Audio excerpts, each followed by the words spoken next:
Cannibal Corpse can fly into your lap like that easily. Nonetheless, even Mortician or whatever, you could just easily find it. A fucking 5-year-old can find it.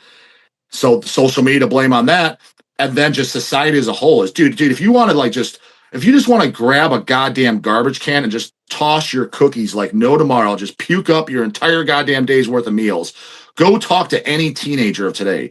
Exceptions to the rule. I've met a few good kids. I got 2 of them at my gym. Good kids, good hardworking, good mindset kids. But dude, they are super far and few in between. And I don't want to hear any of this old guy shit either. Don't be wrong. Was I knew everything that I know now at 17? No, of course not. But I wasn't a complete fucking lazy ass retard like they are today.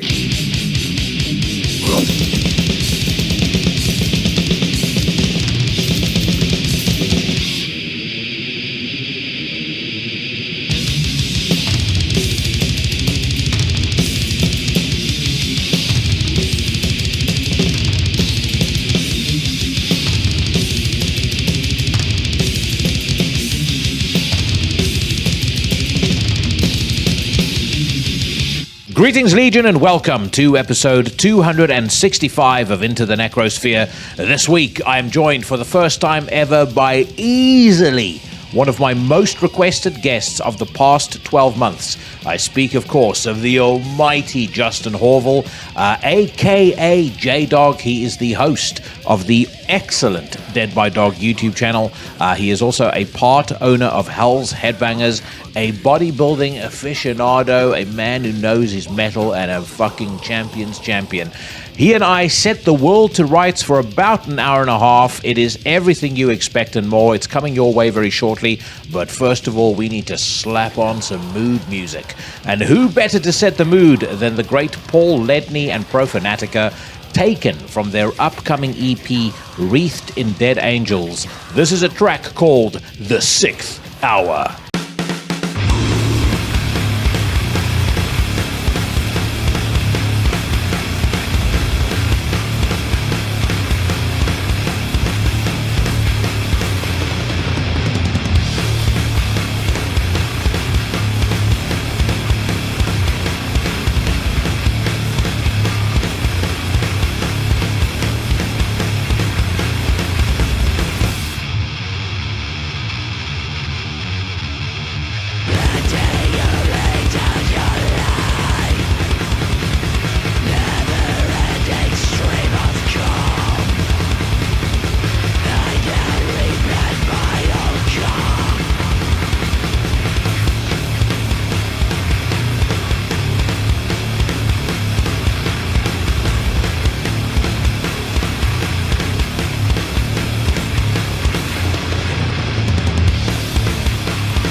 Profanatica with The Sixth Hour. It's taken from their upcoming EP, Wreathed in Dead Angels. It'll be available through Hells Headbangers on April the 25th. And as always, the Profanatica Bandcamp will be in the description to the podcast. Please support the bands that you hear on the show. And when you buy music, merch, or anything else, let them know that it was old Jackson at Into the Necrosphere who sent you. You should be aware, if you're not by now, where have you been? I am a very proud member of the Horsemen of the Podcasting Apocalypse, a cartel of like-minded gentlemen dedicated to crushing mediocrity wherever we find it. We kick off your week every Monday with a fresh dose of Horrorwolf 666, brought to you by the great Brandon Legion. On a Tuesday, yours truly casts hexes and slays poses on Into the Necrosphere. On Wednesdays, we've got Sensei Mike Hill with Everything Went Black. We also have Cheyenne of the band Trivax with his podcast, Iblis Manifestations. He and I just recorded an Iblis Manifestations episode together. Not entirely sure when he is planning to release that one, but a word of warning, this is probably our spiciest installment to date, which I know we always say anytime we've done something together, but there was certainly no holding back on this one. I'm excited for you all to hear it. Make sure you keep your eyes peeled. On a Thursday, we have got Mike Hill returning with one of my favorite podcasts of the week. Of course, he's joined by the outlaw Mike Scandado and the Professor Jeff Gashid. That podcast's name is Necromaniacs. Do not miss it. Also, don't miss the Reverend Carl Hikara, the sinister minister, who takes you through the dark, the weird, the arcane, the esoteric on a curated journey. The podcast's name is Soul Knox. I recently featured on that, doing a deep dive into the My Dying Bride discography with Carl. And Carl, of course, has been a guest on many a news rant on this podcast. Speaking of news rants, I've got one coming up straight after my conversation with J-Dawg, and my guest this week to co-host the news rant with me is my very good friend Svartalv of Gehenna, Engangshammer, and Nocturnal Breed. We got an update on all of his musical concerns. We also listened to new music by In the Woods, Obsidian Tongue, I was about to say Covenant, no, Conan, and a bunch of others. That's coming your way later on in the show. But for right now, sit back. If you're of sensitive disposition, then do yourself a favor and run for cover as I welcome to Into the Necrosphere for the very first time, the great and powerful J-Dawg. Oh, it's Ned Garrett maybe calling you, asking to apologize. We did. That's what I was going to talk to earlier. Is we did a podcast together 2 days ago. Oh, really? Yeah, we went on his channel. Yeah. So I think he's posting it on Tuesday. Has he buried the? Oh, have you guys buried the hatchet now? Yeah. We went on. I think it was an hour long or so. Yeah. I did think the your response I thought was one of the fucking funniest things. The only thing that you've done that I thought was funnier was there was a guy that had posted some bullshit about comments that you made to Jeff Walker when you had Carcass on. Oh yeah. Taking it like super personally. You just laid into him for 25 minutes straight. Dude, because what people don't understand, they clearly they just don't get the game. And like nobody had to explain this to me because I watch YouTube in the bodybuilding world and I've seen guys that blew up, whether it been like Kali Muscle or Rich Piana, rest in peace. And the game was very obvious, dude. You need to be kind of like, you need to get a reaction out of people. And dude, when that Nate did his thing, I was like, fuck yeah. I've been waiting because I've had many things that I could comment back to. I've been waiting for a channel that has more subscribers than me to kind of call me out. There was that one guy in the UK that did, I forget, and I responded back because, dude, people love YouTube wars. Like I'm well aware of that. So, and I don't take any of this shit personal. Like none of it. It's not like, I mean, you didn't try to like rape my wife or like attack one of my nieces or something like that. That's like, that's personal. Didn't send the SWAT team down to your house or anything. Yeah. I mean, so any of these words like, hey, he's a troll, he's a fucking retard, or whatever they say, he's a dumbass, takes your shit. I don't care about. I don't take any of that personal. Like I literally, it doesn't even slightly bother me. So when I saw that, I'm like, this is fucking gold. I was like, I'm gonna run with this. And I was like, whether he takes it personal or not, that's on him. And he knows the game too. He doesn't care either. He's well aware because just like I said in the video, it's hilarious. If you go back and watch his video where he called me out, I think the numbers were exact. And I said it on there. I was like, go check at 1:00 tomorrow. It was at like 1,500 views. It's now over like 4,500 views. Yeah. So it literally helped him out overnight, get some views. Yeah. And don't get me wrong, it helped me out too, because that video has more views, because my average daily videos with the first 24 hours, most get, just over 3,000 views. His has 6,000. Mm. The drama shit gets more views. That's what it is. So yeah, if I wish more would call me out, but I make the disclaimer. I think I said on his, and I'm even on my channel. I'm like, no, because I know some YouTuber that has like 200 subs is going to see this. He's going to call me. I'm like, dude, I'm not going to say shit to you, because all that's doing, it's zero benefit to me and only benefiting you, because people are going to go check you out. I was like, nobody knows who you are. Nobody cares. I was like, I need somebody that's at least my size or bigger to trash me, so that way I can go back. If you're a nobody, dude, it's useless. Like, that's literally only going to help you out. I hope you at least stuck it to him a little bit about Neon Nightmare, because I don't think you'd be a fan, but I'm a big Typo Negative fan. Neon Nightmare to me is just it's just abominable. I don't know how anyone could attach themselves to something like that. I don't think we talked about that. I know he was wearing a Pantera shirt, and I busted his balls, and he purposely wore a Pantera shirt. No, I honestly too, and the thing is, I could tell, you could kind of tell, like, as I was going back, and maybe I guess kind of knowing his personality, and even before going on his channel, he was purposely saying shit and kind of like sticking the knife in he wanted me to respond. Yeah. He didn't tell me that, but I could tell. I'm pretty good at reading people, because like the little things he was saying, like, he's not coming on because he's scared of me. I'm like, okay, even if, like, let's just say I did, like, that doesn't even make sense. Like, what would I be scared of? Like, that makes no sense whatsoever. Like, I was like, I don't know you. Like, why would I be just scared of a random YouTube guy? Well, he pulled the ultimate heel move by saying that you'd stood him up. Well, because that was like, especially when he knew that you could disprove that. That is a classic heel move. So and we talked about it. He's 50% right, because he did email before that. He's like, here's the emails.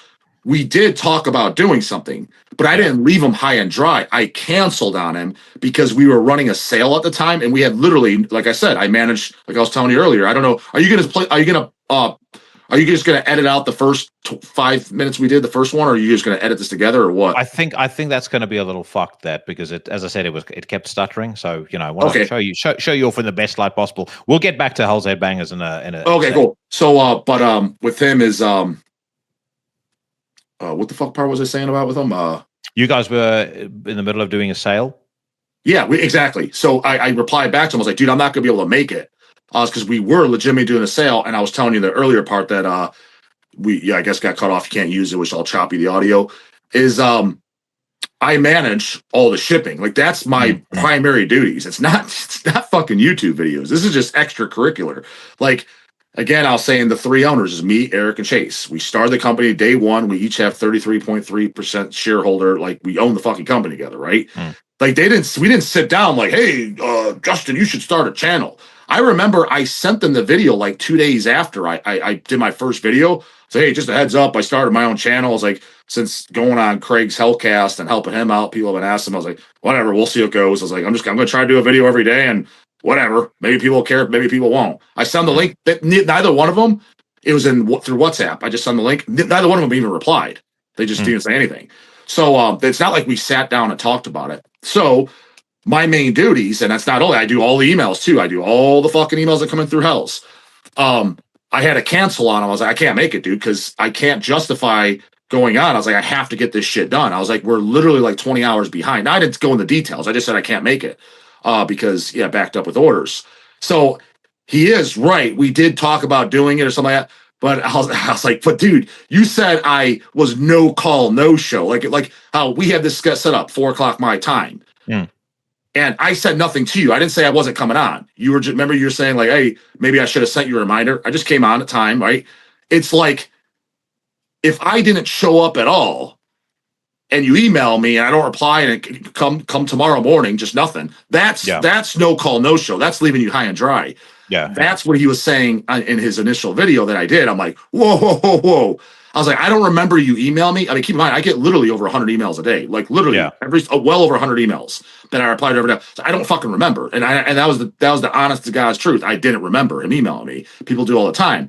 Now that he forwarded it to me, I was like, oh, okay, yeah, this rings some fucking bells.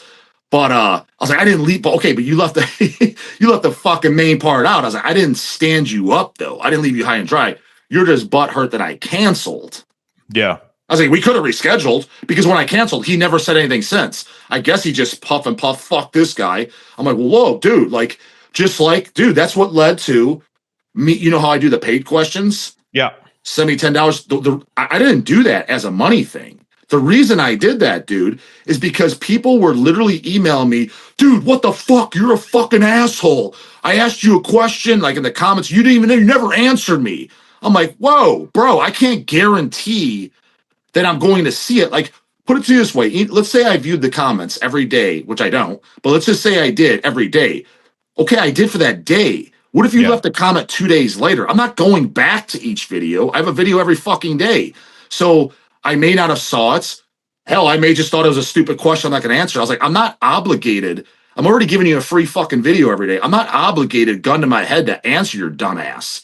So I was like, what I said is, if you want your question guaranteed answered, I was like, I'll see it. Send $10 to my personal PayPal, because it'll come to my personal email. I was like, it's impossible to overlook it. And for $10, I was like, I don't care how stupid it is, I'll answer it. I was like, if you want to guarantee, if you're that, I'm not going to be abused for not answering a goddamn question. So I said it kind of like smart assly, and that's how it started. I didn't sit down like, hey man, how can I make some extra money? How can you get a side hustle going? Yeah, that was no, not at all. I was like, whoa, I'm not going to get yelled at. This is fucking ridiculous. Yeah.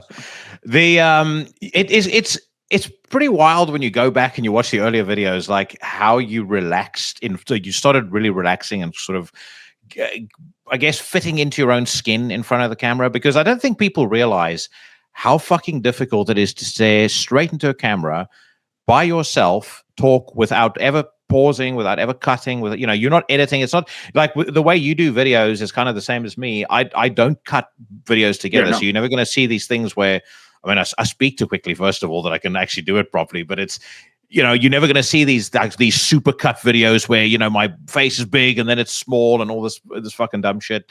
But yeah, it's a cool thing to see, but you really sort of, I'd say at about the 6-month mark, you started to really hit your stride, and you could tell you were comfortable doing it. Was there anything specific that kind of helped you get better or helped you improve your craft as far as that's concerned? No, just normal, and everything I said just kind of came out. You know what I mean? Like, I didn't even think about it or nothing. It's funny you say that, because dude, I get not that I need a pat on the back or I need a good job, because I don't. But dude, I get no credit for that whatsoever. None. Not from my brothers, not from my wife, not from nobody. Just, oh, he does a video every day. Oh, big deal. I'm like, but like you said, it's like, you do realize how hard that is to do, right? And to be able to like talk every day and have shit to say and still somewhat try to make it entertaining. I was like, that's not that easy to do. Yeah, 100%. But mine, it's just kind of like I ran with it, and I just started talking kind of like, and it came out naturally, because the way I talk, it's funny, is like, and I called him out. I remember even Dawn of the Dead, who's, like, he's him and like Athnar from Midnight, like my two best friends. And, we joke around a lot, hang out. And that's kind of like how we talk. And Don said that he was out of state or whatever. He's like, he had, some people come up to him, or I don't know, it was one kid or a group or whatever. And people ask him like, yeah, so like J-Dawg, is he like really like that in person? And he's like, no, not at all. And Don was telling me that. I was like, Petit, I was like, I kind of disagree. He's like, you're not like that. I was like, yes and no. I was like, I don't walk around with that energy turned on. I was like, but think about it, Don. I was like, if you get me going, or it's like we're talking with Kanye and shit, that's exactly how I talk. Yeah. So like, just for example, like a lot of people's favorite video I did, a lot of people like, that's the best video you ever did, where it's me, Scott from Cyanide, and Dawn of the Dead. It's the three of us. If you ever watched that video, our collab on that, I was like, that's how back in the day, me and like Jim Sadis would talk. Or the guys, like, it was just kind of like busting balls, joking around. And I just brought that finally to the camera. Just kind of like, but I didn't like one day sit down and say it. It just started coming out, because I was always talking like that to my friends and stuff. When you're comfortable, maybe have a few drinks in you, and maybe kind of like just with anything, when you're talking to somebody you don't first know, you're going to be a little bit more subtle. Hence me, first 6 months, and then as it goes on, you just get super comfortable, like kind of like, or when you're in that relationship for the first time, the first month or so, you're afraid to fart in front of your girlfriend or something. I was just about to say it's when you get to that like, first part. Yeah, me and my wife, we've been together 12 years, dude. She complains I fart right on her in the middle of the night all the time. You know what I mean? So you just don't even care. You're just so comfortable. You know what I mean with the person. So you just say whatever. I probably that because I didn't plan it at all. None of it was planned at all. Yeah, yeah. Well, you're talking about the not getting a pat in the back and whatnot. But the one thing that I think people sometimes miss in whether they're on YouTube, whether they're doing podcasts. Firstly, the average podcast, I read this the other day and it fucking blew my mind, gets 100 downloads per episode. 100. Wait, what so if you're in the average podcast that goes onto Spotify, that goes onto an audio platform, I think the number is something fucking insane, like 100 downloads per episode. It's nothing. So a ton of these metal podcasts and stuff like that, there's basically nobody listening. But then when you look at your videos, if you're getting 3,500 views per episode, pack 3,500 people into a room and then tell me that's an insignificantly sized audience. It's insignificantly sized compared to fucking PewDiePie or someone who's getting 500, Joe Rogan. But it's still a significant group of people, because for you, kind of the same as me, you're talking to a niche within a niche within a niche. Correct. You're not appealing to some fucking dickhead who's listening to Five Finger Death Punch, or some guy who's getting all excited about the new Slaughter to Prevail album. Right. It's you're talking to people that are of a certain mindset, probably of a certain generation, and then there's I think in your case in particular, there's a couple of people that look on in curiosity. There's probably a couple of folks that sit there, I'm going to jump on Reddit and immediately start dissecting all the things that he said that I disagree with. Right. But it's a big audience, and I think. You mentioned bodybuilding, the bodybuilding scene and people calling each other out there. Like people are drawn to characters. Like think about the CT Fletcher videos.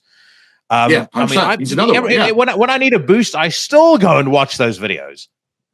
Yeah, dude, one of his best videos ever is the the CT Fletcher when he first meets the Hulk and he's doing those 4 plates pause reps. You know what I'm talking about? That's like 10 years old or something. Yeah. It's got like 5.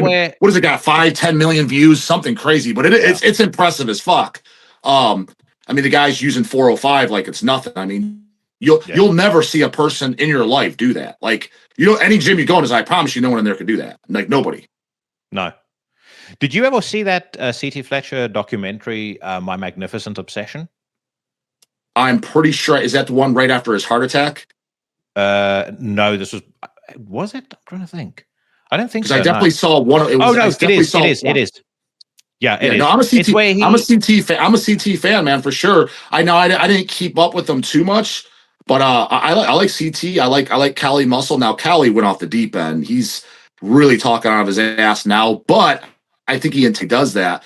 But jacked and stacked Cali when he was juiced to the gills and fucking big as fuck. Oh, he was great, dude. He was hilarious. And I do think I hung out with him at the Olympia for like 20 minutes. We were just hanging out, talking. He again, that's why it's hilarious, dude. Like Lindsay, just laughs. Like these guys are so fucking clueless. It's funny. Like when people accuse me or Hells Headbangers of racism, if anything, dude, I literally get along with black people way better than I do white people. Way better. And for whatever reason, to this day, I can't tell you why, they kind of flock to me on their own. Like Cali there was a line. People just shake their hand. How you going? Me. He's hanging out. He legitimately wanted to talk to me. He's asking me questions, shit. We're laughing around, joking and talking. He's super cool in person.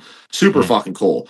And we talked a little bit on his videos. And he's like, oh, of course, it's his business. He's like, I'm trying to get views. I'm trying to get traffic, everything. And this is before I started the channels. I think I met him in it was like 2016, 2017. Which was prime Cali Muscle. Yeah, 100%. Prime Cali Muscle years. Yeah, no, when I met, dude, he's freaky looking in person. Because a lot of guys, dude, somebody asked me the other day, they brought up Eric Hoffman, Deicide, and biggest guy. I'm like, dude, he's not big, man. He's kind of fat. I was like, and granted, I know I have a skewed vision because I'm in the bodybuilding world. It's like big as dude, when you're big and rips, like Cali was lean, shredded, vascular, and he's got 22-inch fucking arms. That's impressive. When I see a guy that's bulked up, who's literally 30% body fat, he's probably strong. I'm like, that's not impressive to me. It's just not. You got to be big and you got to be fucking lean. That's what it's like. And you see it in person, you're standing there. It's like, it humbles the fuck out of you. That's why I laugh when people are like, Dawg is so fucking jacked. I'm like, dude, if you see me stand next to Kylie, I don't even look like I fucking lift. Dude, the quickest way, or like one of the most vivid examples of the difference between certain men and normal men. Did you ever see that video where Stan Efferding, this was during the time when he was going from being a powerlifter to being a bodybuilder. Yeah. And there's a video where he's training, I think it's just like training back with some dude. And the guy deadlifts 500 pounds, regular stance, two-handed. And Stan Efferding gets up, walks up to it, and the one-arm deadlift. Yeah, dude, I almost fucking shit my pants. I was like, dude, I'll be honest. I was like, I didn't even think that would be physically possible for a human being to do. No. Like because I never seen someone try to do a one-arm deadlift. Dude, I don't know if I could one-arm deadlift 135. Not because the weight. Like because I can lift a 150-pound dumbbell. I've done it. I've done rows of them and shit. But I'm talking about because that's awkward. Like how you pick it up. Yeah. You'd have to have, I guess you'd have to get the technique right. But to deadlift what he did, was 4 or 5 plates with one arm. I'm like, if somebody would have asked me, like, as a bet, because before I saw that, because again, I never seen someone do a one-arm deadlift, I would bet a lot of money. I'm like, that's not even physically possible. There's no way a human being on this planet could do that. And he just goes and does it effortlessly. So I'm like, what the fuck? I managed to do, I'm just converting now what it is, because I did 80 kilograms. So I managed to do 175 pounds. One-handed, I could do 1 rep, and it nearly fucking killed me. And I could immediately feel like, Jesus. Oh, I never even tried it. I'd be afraid your spine is ending up on the back wall. I'd be afraid that I'd tear my forearm or something. But I haven't done conventional deadlifts in probably 12 years. The funny thing is that was my strongest movement too. I stopped doing them just because I just felt like I just instinctively knew from the amount of soreness I get. I was like, there's no doubt in my mind, by the time which I am now in my 40s, that my low back will be so arthritic, it's gonna be insane. I just instinctively knew, just the way I felt. It wasn't doing anything sloppy or stupid, like I hurt myself. Just after every session, I just instinctively knew. I was like, the ROI is just not there. I was like, what am I getting out of it rather than substituting with other exercises? I was like, I want to be training and shit when I'm in my 60s, assuming I live that long. I was like, I want to be able to go to the gym. So I made I'm pretty proud of myself in that sense that I made some pretty smart moves when it came to training, nutrition, and even drugs and shit. That I'm like, this just is the ROI is just not worth it. I was pretty safe on everything. And I think that's why, generally speaking, I'm pretty goddamn healthy. I've got a few little aches and pains and a minor torn pec on this side from last year, but nothing crazy. That was the first thing I ever tore. And that was just that's 20 years into training. Yeah, and that was a freak accident too. And I think it's because I was training first thing in the morning, which I never do. The only thing I'll do first thing in the morning is cardio, but I knew I couldn't make it that evening. I didn't stretch as much as I do. And you're slightly dehydrated. Part of the reason I don't train first thing in the morning is because you don't have any meals in you yet. So you're not glycogen loaded as much you can be, as opposed to 3 or 4 meals when I train in the evening. And my biggest thing is, doesn't matter. When you first wake up, you're dehydrated.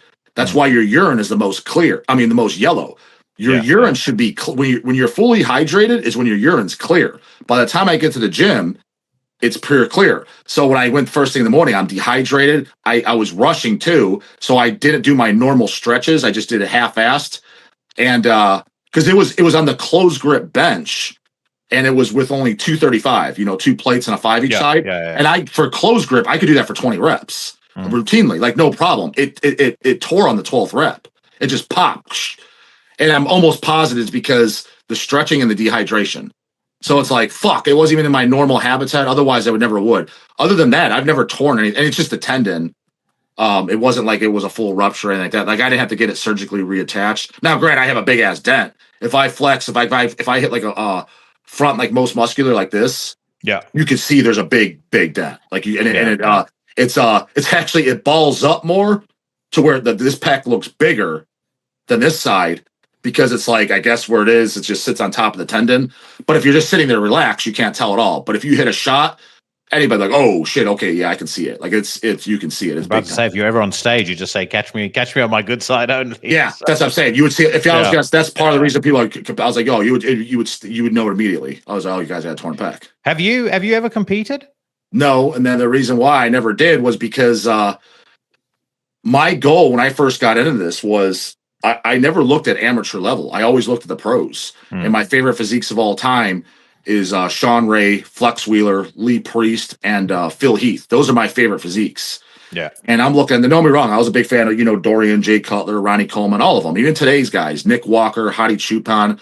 The two guys I really, really like of today is Michael Krizo over in Ukraine, Russia area, and Good Vito. He's also like a Russian guy. Good Vito's never even made it to the Olympia yet. He definitely will. Those guys, I like the freaky guys, the freaky white guys. So I'm looking at that as a benchmark. I was like, I got to get to that level before competing, because as much as I love bodybuilding, let's call it like it is, it's kind of boring, the sport, like even like the shows, but it's not at the professional level with the open guys, because it's so freakish that it's entertaining, that you can't help but watch in awe. So to me, I was like, unless you can get to that like level, there's no point to compete. And I never reached that level, so I just didn't. Well, again, I think the average person doesn't understand the level of work required to, and they have the no fucking clue worth of work. Dude, they have no clue. They are so oblivious that it's disgusting. They just think it's fucking going to the gym at best, if they even think that, and taking steroids. It's like, dude, I can tell you right now, some of the guys that look the worst at the gym are taking steroids. Yeah. I was like, yes, to be a pro bodybuilder, do you need steroids? They're 100% required. It's not can I or do I, or is it morally right? No, it's 100% required, just like going to the gym, just like eating fucking chicken breasts. There's no debate. You have to do them, period. End of story. But it's just another thing you need to do. And the funny thing is the people in the metal scene who know nothing about bodybuilding, I'll take the compliment. They see me like, man, J-Dawg, goddamn, he's a go-getter, his work ethic. Holy shit, he posts a video every day. Holy shit, my order shipped in 24 hours. Holy shit, he replies to my email within an hour. Like that work ethic. I'm like, where the fuck do you think that came from, man? From bodybuilding, the discipline to bodybuilding. Because, dude, when I was going balls at it, I'm like, I was going hard. Like from age 29, let's say. I started at age 21.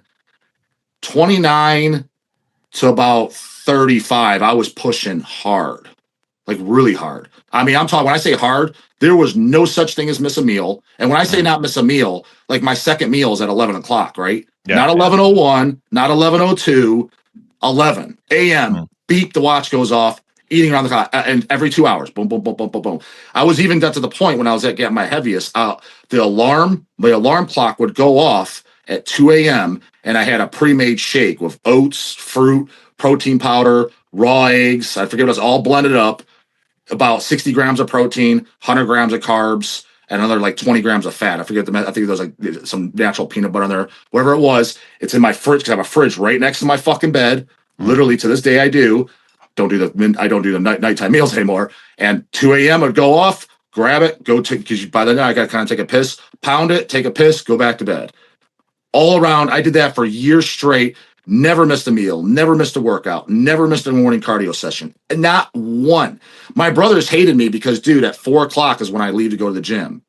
They would know, dude, 4 o'clock, not only am I out the door, you are literally going to see me pulling out of the driveway onto the fucking road at 4:01. It's not up for debate. So if anything came up, they're like, Jesus, fuck this fucking robot. You know what I mean? Now, I'm way more loosened up than that. But when you do that for like 7 years straight, that builds discipline and character into you. And if you transfer that into anything else in life, it's guaranteed going to be successful. That's why I told Francisco on Jamming Out All Badass, shout out to Java Podcast, Jamming Out All Badass. He was the first podcast I went on. And I was like 6 months into the channel, right? Yeah. And he's like, you're doing a video every day. I was like, the goal is 5 years straight minimum, not one day missed. He's right there. You go look, he starts laughing his ass off. He's like, holy shit. He's like, well, if you could do it, if there's one person that could do it, it's going to be you. And in my mind, I'm like, I'll show everybody. I was like, that's a cakewalk. I was like, this was nothing compared to when I was training at my highest. Nothing. I'm like, I could do this in my sleep, homie. Well, I mean, again, if you watch any document, like you watch Generation Iron, and you see Phil Heath and the way that he works out. By the way, I'm a big fan of Phil Heath as well. I like Phil Heath's whole approach to training as well. Like I've seen a lot of training videos of his. I like the way he thinks about smarter, training. not harder.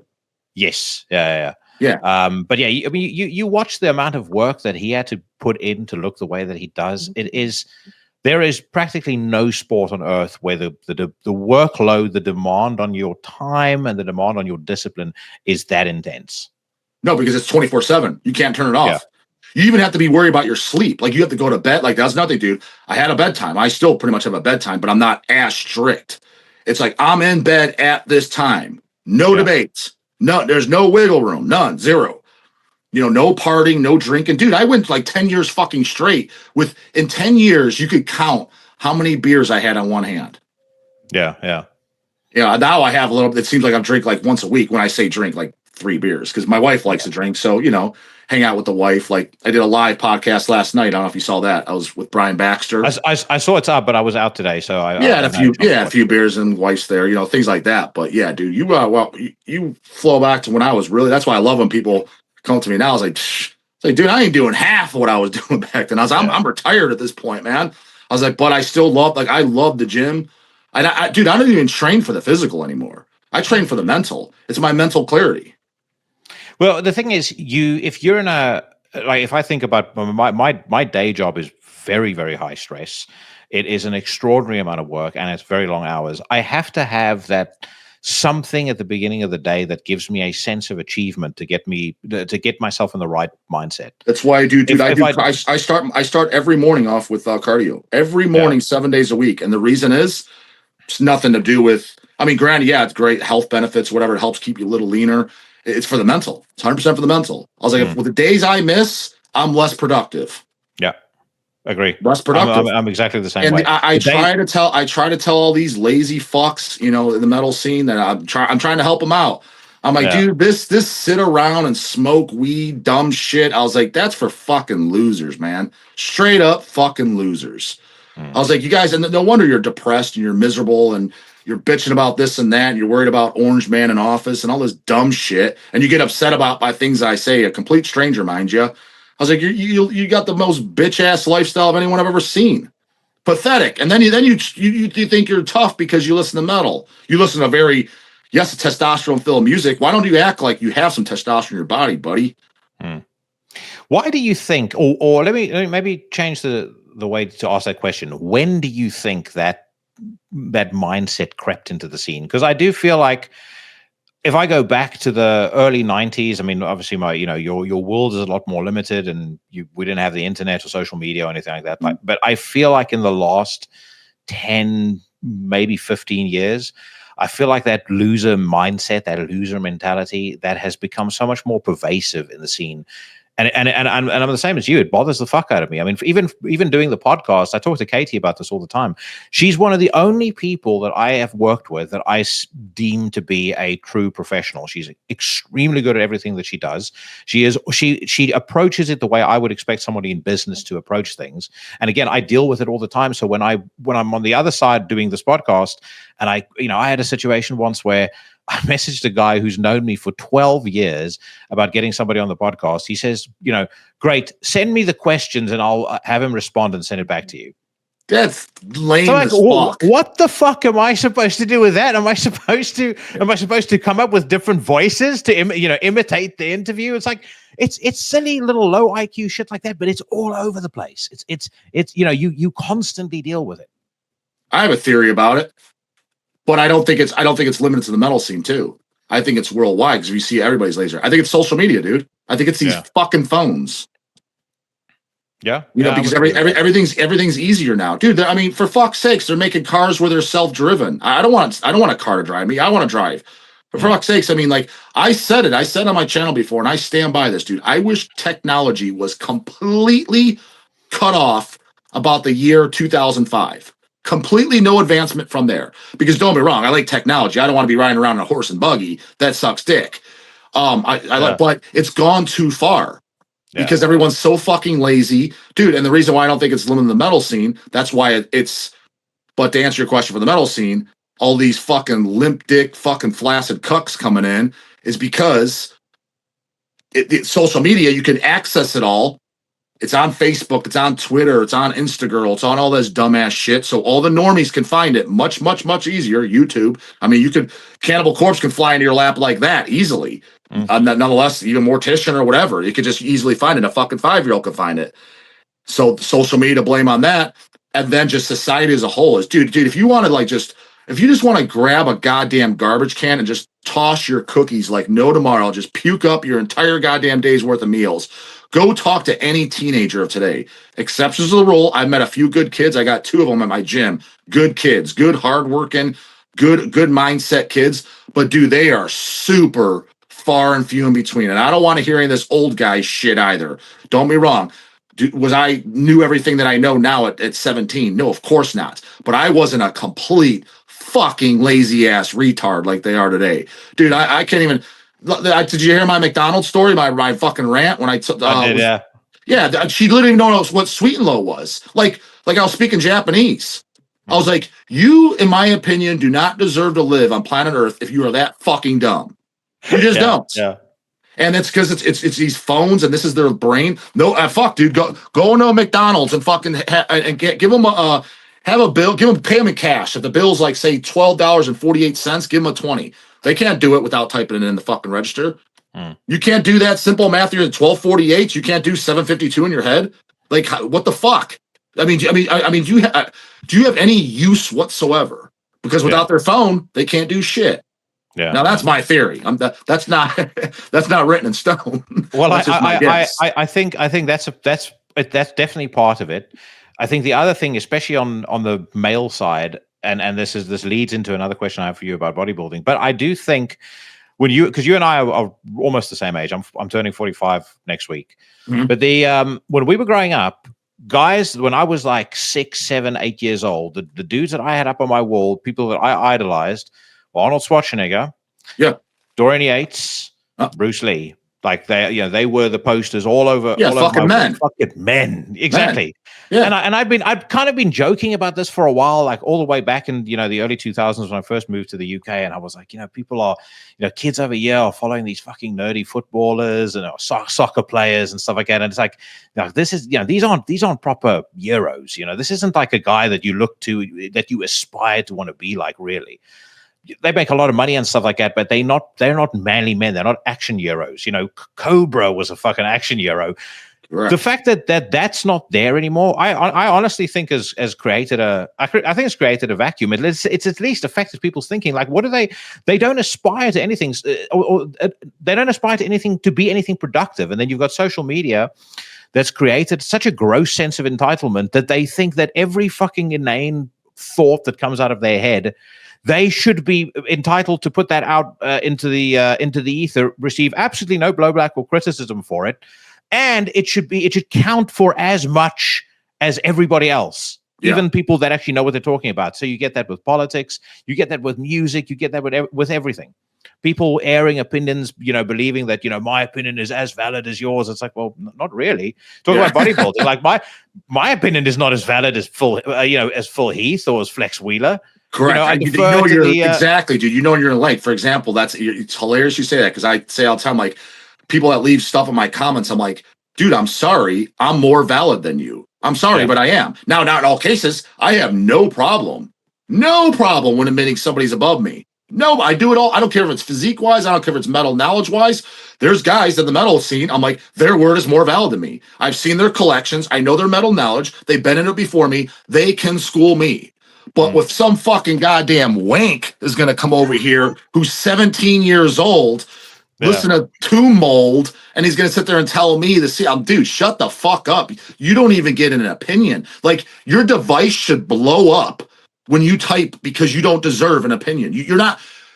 Me at 17 years old, dude, I would not have dared. It wouldn't even cross my mind to try to tell my older guys, like the Dwayne Morrises, the Chris Doors, the Matt Sorgs, the Jim Conyas, the Dawn of the Deads, the Brian Baxters, like, tell them, this is how these are the bands, bro. Don't be wrong, we busted each other's balls because we were friends. You know what I mean? Dwayne would rip on the brutal death metal stuff. He was more of a black metal guy. Brian, no gay black metal. And I'd be like, oh no, man, I like Demi Warger and shit. I like, and I admit I didn't care, but it was funny. But I didn't dare tell them, like, this is like the way it is. I knew, shut the fuck up, kiddo. These are your elders. They're into this while you're sucking on your mama's titties. You listen to them. You shut the fuck up and listen. You don't have to agree. You're allowed to disagree, and don't be a robot. Make your own opinions and be true to you. But you listen to them. You do not tell them. Mm-hmm.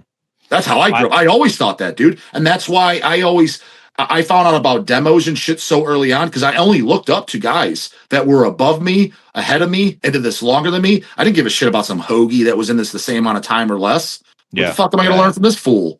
Yeah. Well, I mean, I don't know what it was like when, I mean, I know you had your brothers and you could pick up stuff from them, but like when I was growing up, it was exactly that, what you just said now.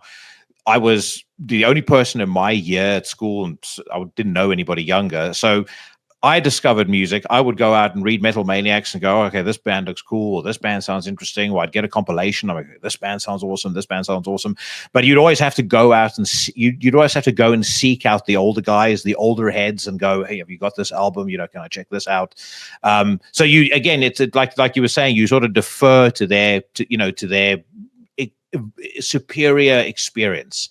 Mm-hmm. What I would say, you mentioned them earlier, I think just as a general rule of thumb, if you're not intimately familiar with the first 3 Sinister albums, your opinion instantly becomes invalid.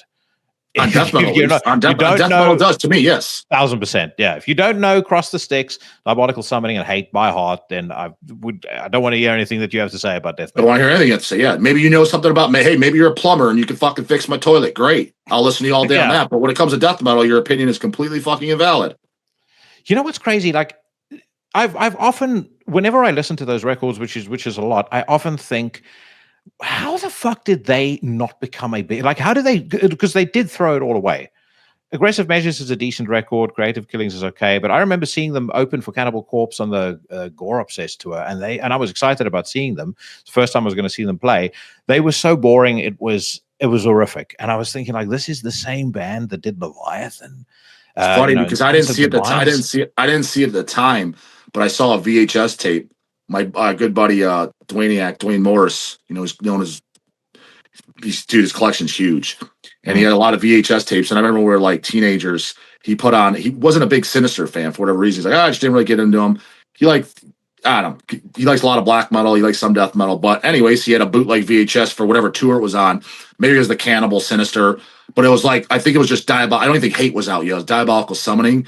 And dude, just the energy of them on stage, it was just, you could just see it. It's like, it's not like that anymore. And I'm not even talking about them. I'm talking about bands in general. Now, there's exceptions to the rule. There's some that really have it, but it's few and far in between. And I'm talking about even some of the newer death metal bands that are coming up, like, yeah, you know, they kind of get it, but they don't have it. Like the closest band that I see that these kids have it is that band Molder that I talk about.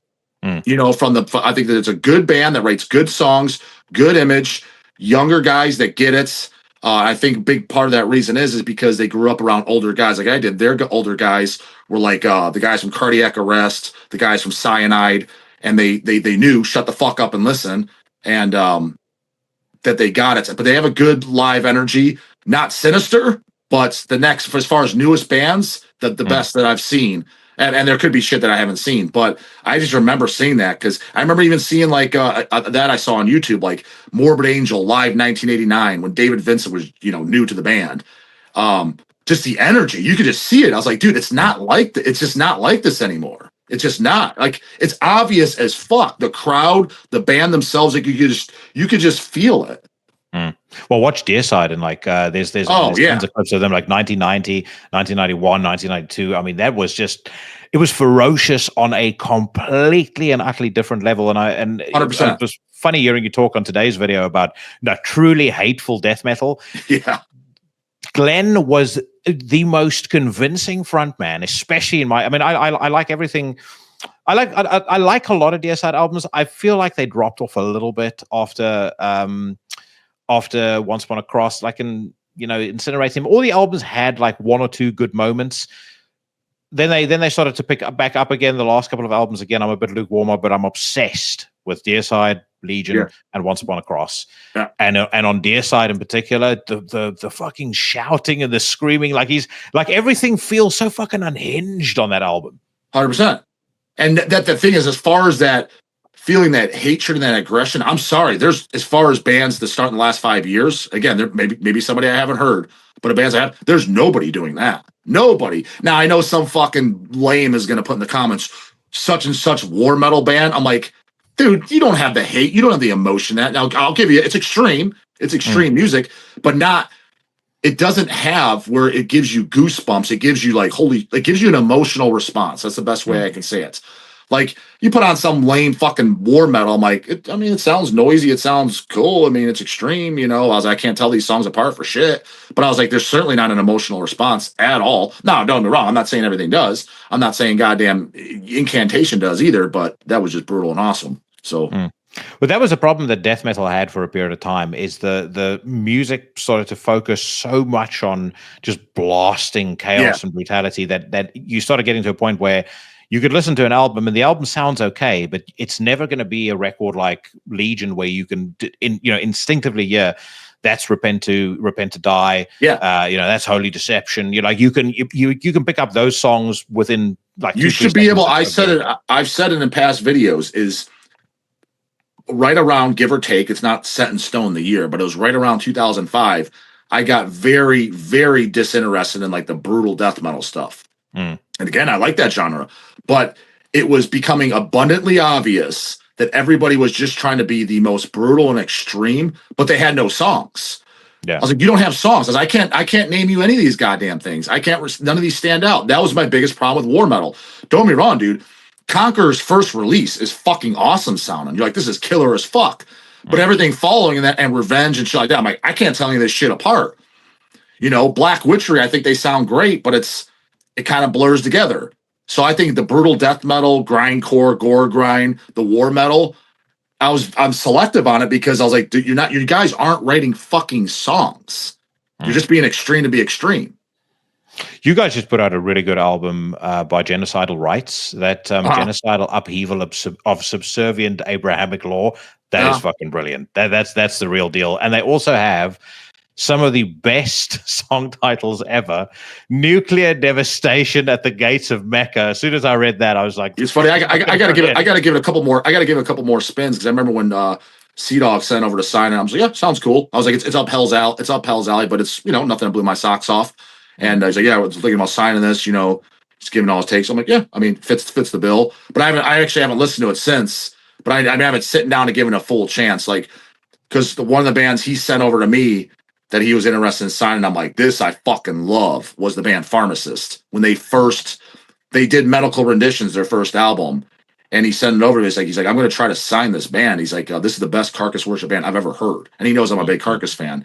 I was like, this is fucking great. I was like, I loved it. So, tell me about like the early days of Hells Headbangers, because you guys, whenabouts did if you had to, if somebody wrote your autobiography, and what was the year that you guys officially got started? On paper, I'm pretty sure it's 2001. Yeah, and prior to that. Like when did the ideas started floating around, and which one of the brothers came up with the idea? The thing is it's definitely not me. That's what's hilarious about all of it. If anybody, and I have no problem admitting it, if anybody deserves the most credit, it's going to be between Eric and Chase.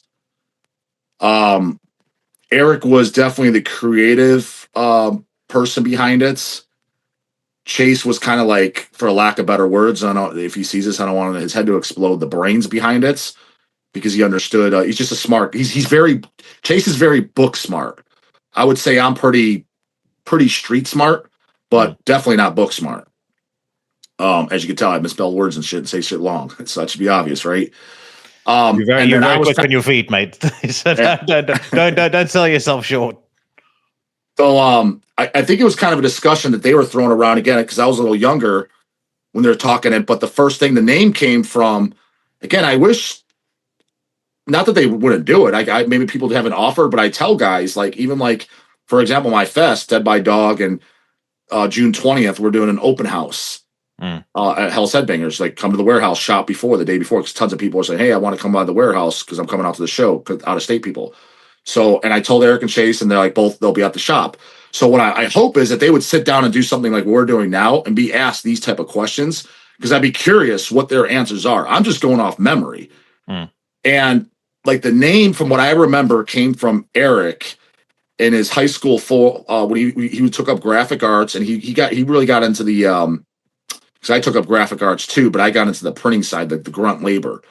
he was doing the designing and shit, Photoshop, and got into that.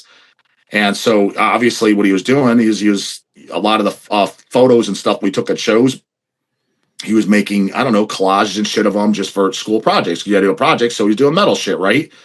And his folder that he made up, and he's done a lot of drawings too. If you look up shit, the Nunslaughter Christ Massacre 12 inch we put out, the artwork on that he drew. The Nunslaughter Fuck the God in Heaven, picture this, he did that art.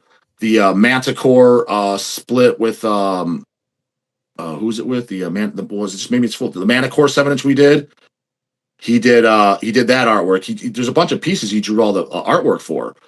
But his folder said, the way he named it is his art folder, whatever he called it. Again, he would have to confirm exactly, just me off memory. It just said Hells Headbangers on it. And then ran with that name because we were talking about just, hey, the three of us buying CDs.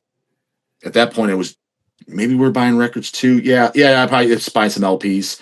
But I think I was only buying the LPs of stuff that I had on CD that I knew I liked a lot. Like I remember buying Exhumed Gore Metal on Picture Disc and shit like that, but I already owned the CD. But it was a way of getting rid of, like, let's start a website.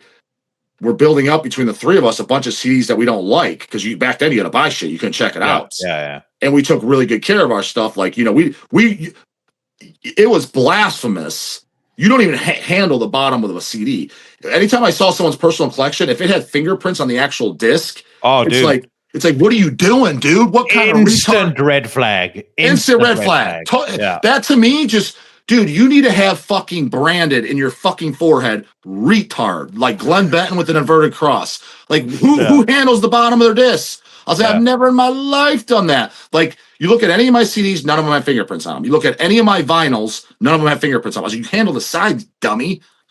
So our shit was perfect edition, right? But you build up a bunch of titles that you don't like. So we start a website to sell shit on there.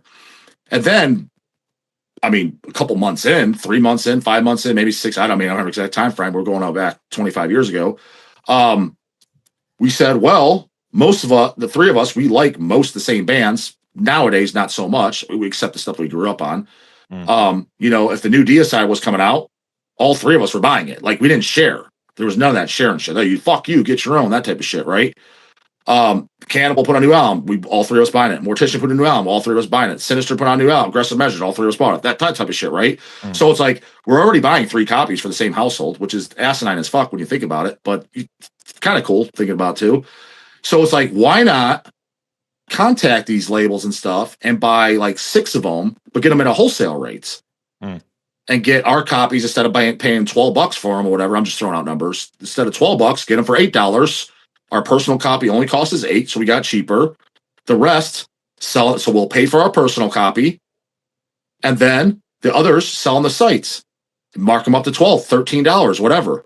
And that's how it started. It was basically, honestly, the business started literally for the sole purpose of, fuck yeah, want to purify my collection of the junk I don't like and get my collection at a cheaper rate, because we were diehard collectors. Like buying from Relapse Records, BlackMetal.com, Century Media, Ablated Records, going to the shows. It was getting expensive. I mean, dude, it was hundreds and thousands of dollars on merchandise, you know, he's spending. So, hey, how can we cut this cost back? And then Jim Kanye, rest in peace, Jim Sadist, he came up to us at a show. I forget what show it was. Hey, would you guys be into releasing my side band, Spawn of Satan?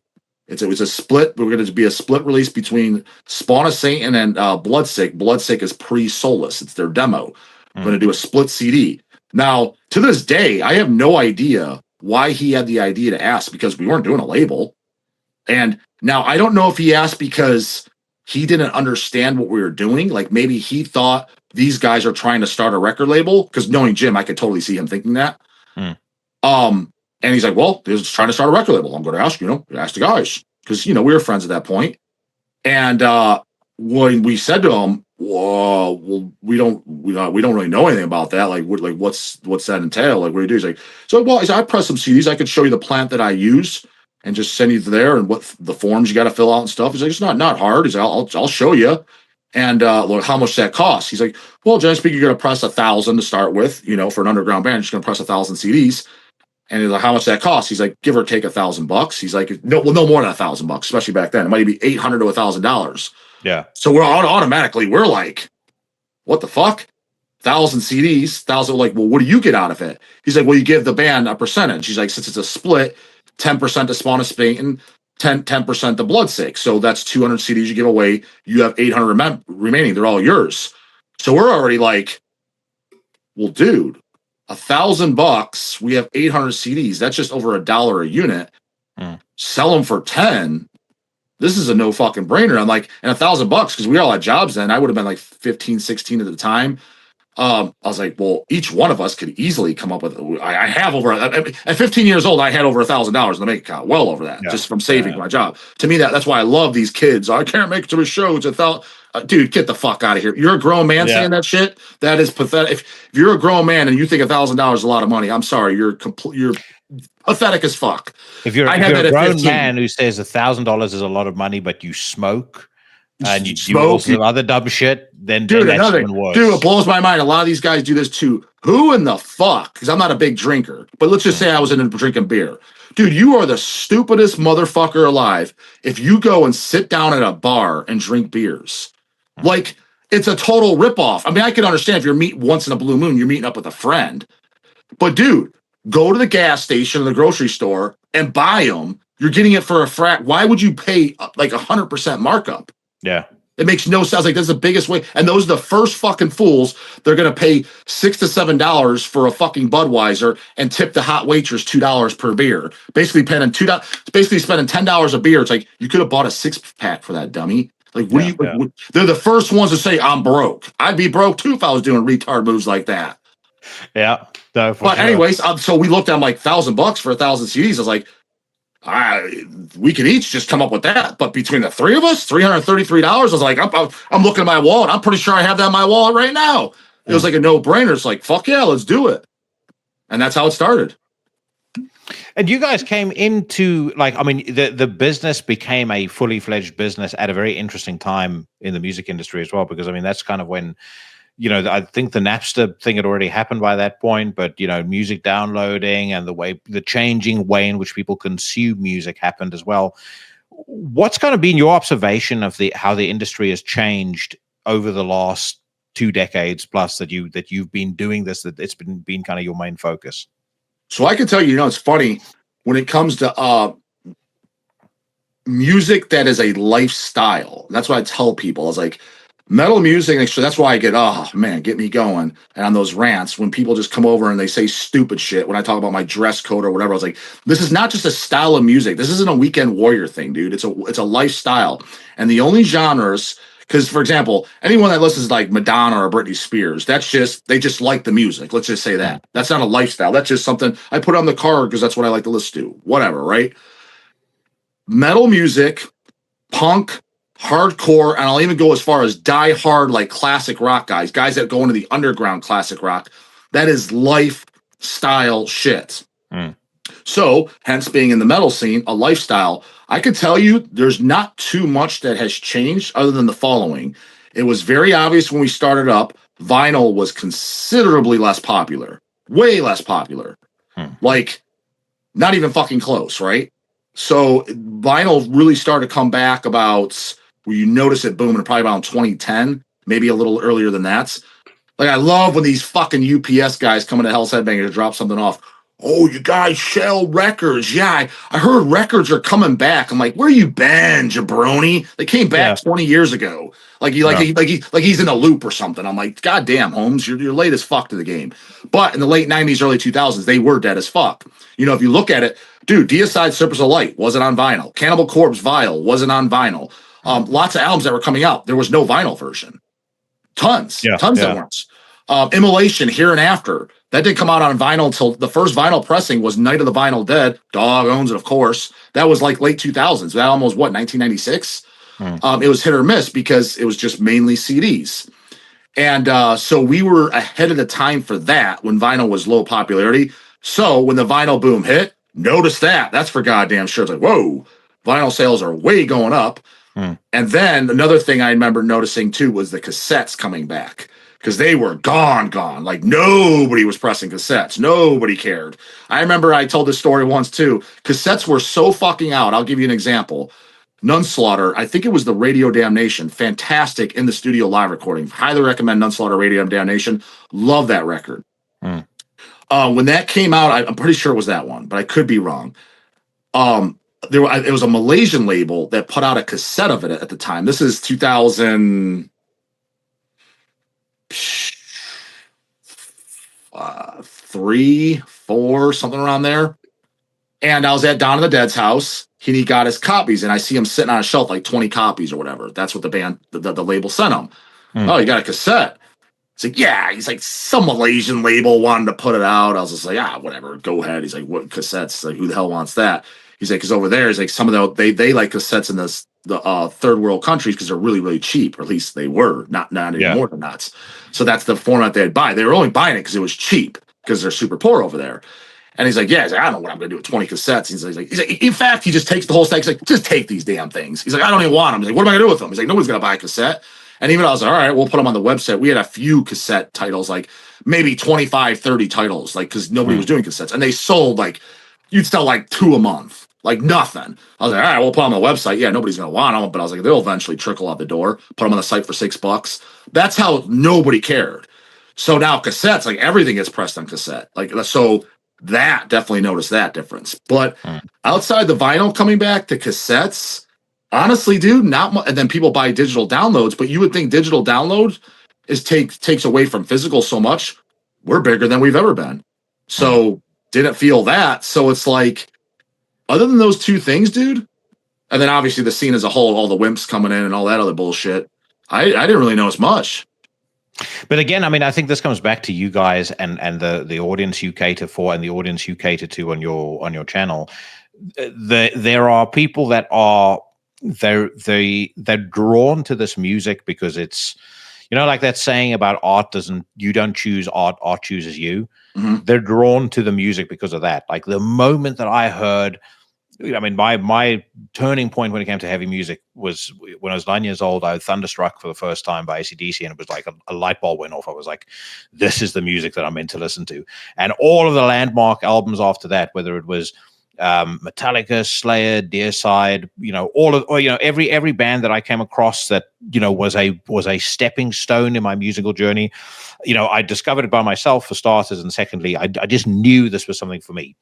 A lot of these Wimps, I mean, they're going to be here today, gone tomorrow. They're here for 3-4 years max, and then they're gone. You'll bump into them in the street, and you ask them, hey, what are you listening to right now? Oh no, I grew out of that metal stuff. I'm not really into that anymore. I listen to alternative now. I listen to folk music. Dude, that's poser shit. There's no such thing as growing out. I've said that on my channel too, dude.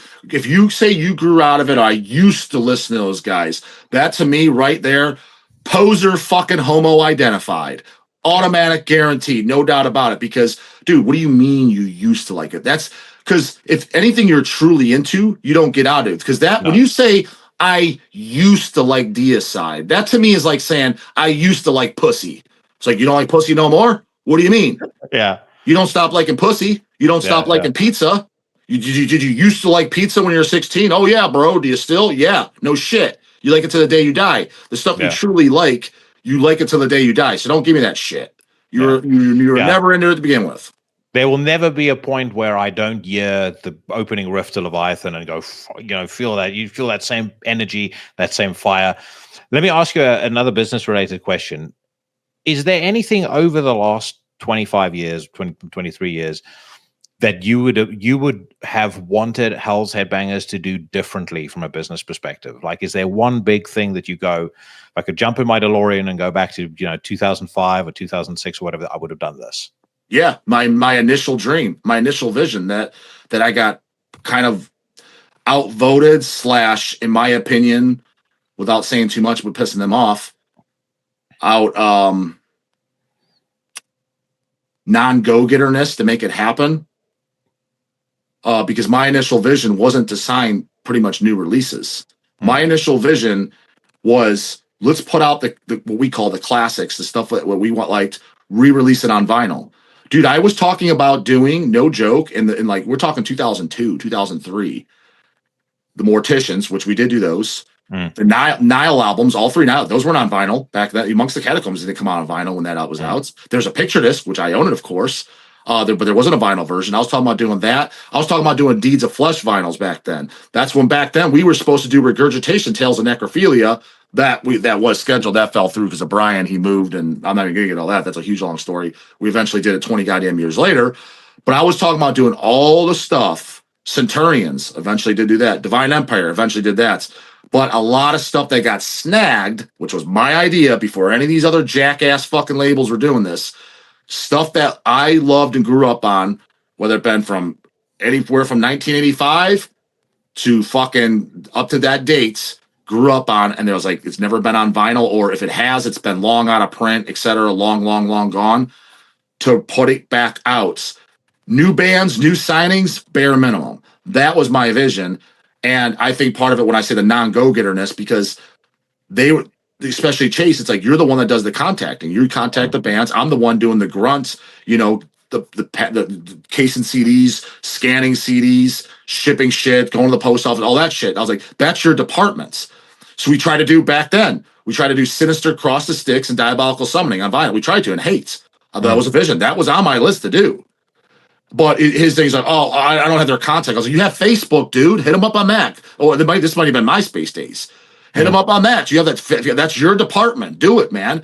What I felt like he was doing was what bands would email us. Hey, bro, do you want to sign my band?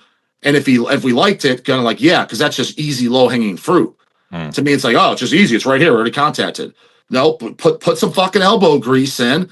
Contact them, and I want to do those. And I knew, because just from a personal aspect, I wanted to do that just for myself. Because again, we weren't even doing it as a business at that point. It was just all for pleasure. So for pleasure, I wanted out for myself. And instinctively, too, I was like, I know for a fact that will blow up and become successful. Number one, because other people, these are established albums, other people like them. Yeah. So those fans are gonna want it. And number two, and I remember specifically telling this to my brothers, Grant, I'm sure they conveniently forget this because I get zero fucking credit, is I was like, think about it, dude. When we put out Mortician, it's a big fucking flyer going to all these Mortician fans that have no idea who Hells Headbangers is. It's Hell's Who. And it's a fucking flyer that they're buying because when they get that album in, who put this vinyl on? Hells Headbangers Records, licensed from Relapse Records. I was like, you are now telling this fan base who had no fucking clue who you were, who your company is. Oh, and mind you, we're not just a record label. We're the world's largest goddamn online store. Oh, wow. Now I know who Hells Headbangers is. Let me go shop there. I knew this from then, and that was my number one goal. Now, granted, not to beat up on them too much, we did do some of that, but we would have been doing way more of it if it was up to me and we pushed, because that was my number one vision from day fucking one. You're also selling to a fan base or a generation who are in a better position, you would hope, financially to be able to spend more money on stuff.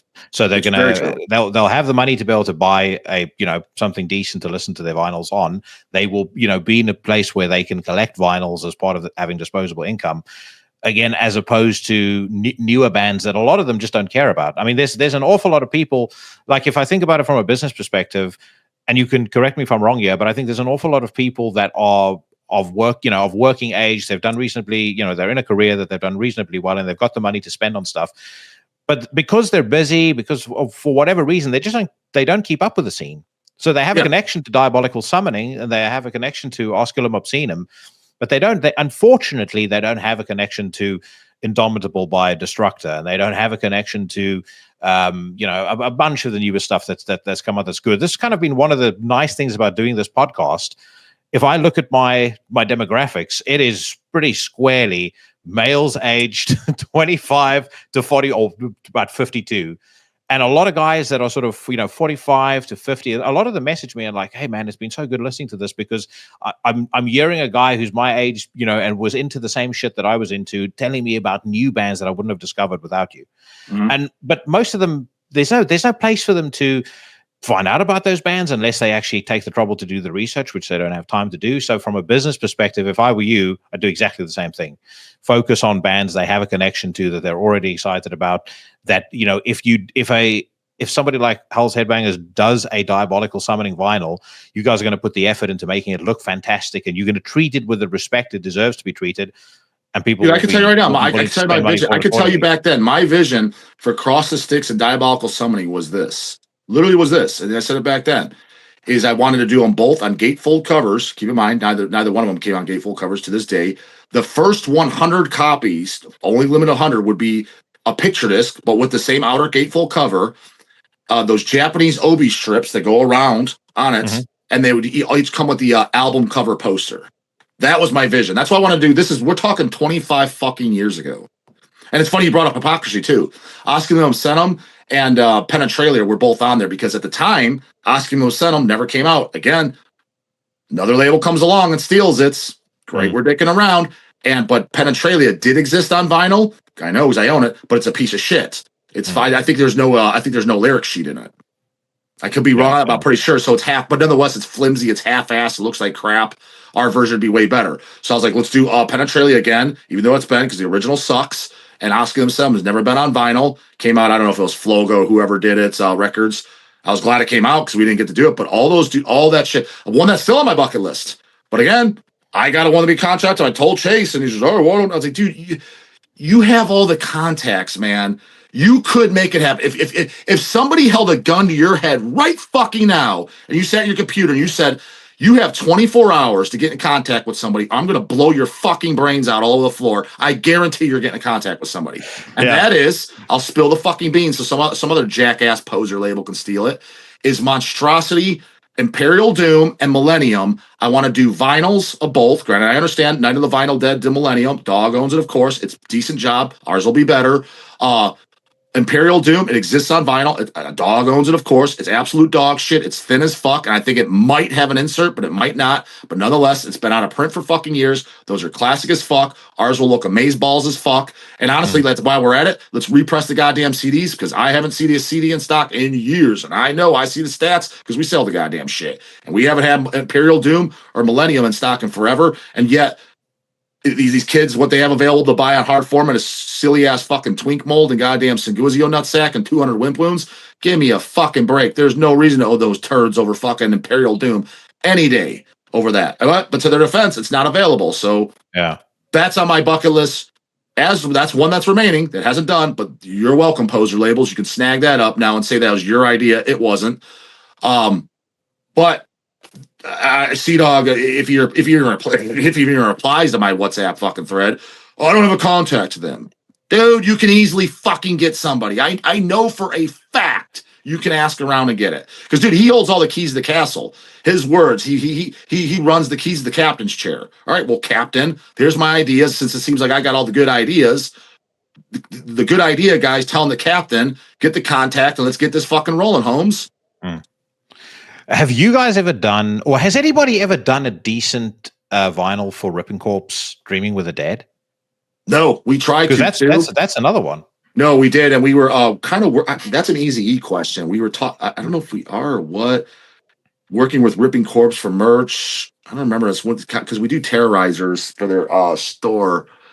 And Ripping Corpse, anyways, it got brought up, and from what I understand, from my recollection, is basically Eric Rutan doesn't want it out for whatever reason. I have no idea. Why? I don't know. I have no idea. It's such a fucking good album. You know, it's funny as you're going to be people because I'm just honest. You're going to want to kick my ass in the parking lot. Is I don't like that album. I like the demos because the reason I don't like I don't like the vocals on it, man. I just don't. The demos I have a bootleg LP of the demos, and this shit's fucking great. The Splattered Remains demo. No, the Ripping Corpse. Yeah, I'll show you. Because they had 3 demos. They had Death. Let me show you. I'll show you the record. I have it right here.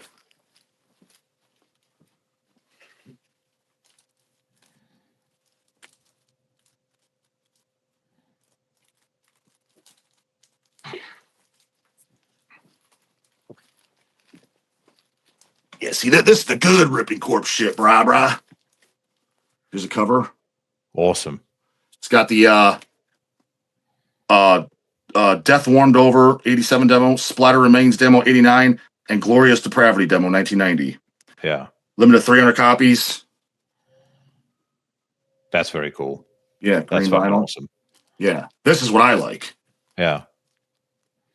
But Now let's. I know you're a busy guy, so I'll wrap up in a second. Let's just very quickly go over Dead by Dawg again, because we obviously we had technical issues at the start of the conversation when we brought this up. But Dead by Dawg happening in June. You were mentioning that the idea originally came because or originally came from a gift that you gave your wife. Yeah. So last February, not this past one, but 2024. It was my wife's 40th birthday. And, we've been together, literally 2 days ago was our 9-year wedding anniversary. And been there 12 years. So do the math last year, 11 years. So when you're together over a decade, after all the birthdays, Christmases, Valentine's Day, your anniversaries, you run out of gift ideas on both sides. So I'm like, fuck. And he was like, you got to do something for 40th birthday, right? I mean, granted, you don't do shit for me. I don't give a fuck, but for chicks, you kind of do, right?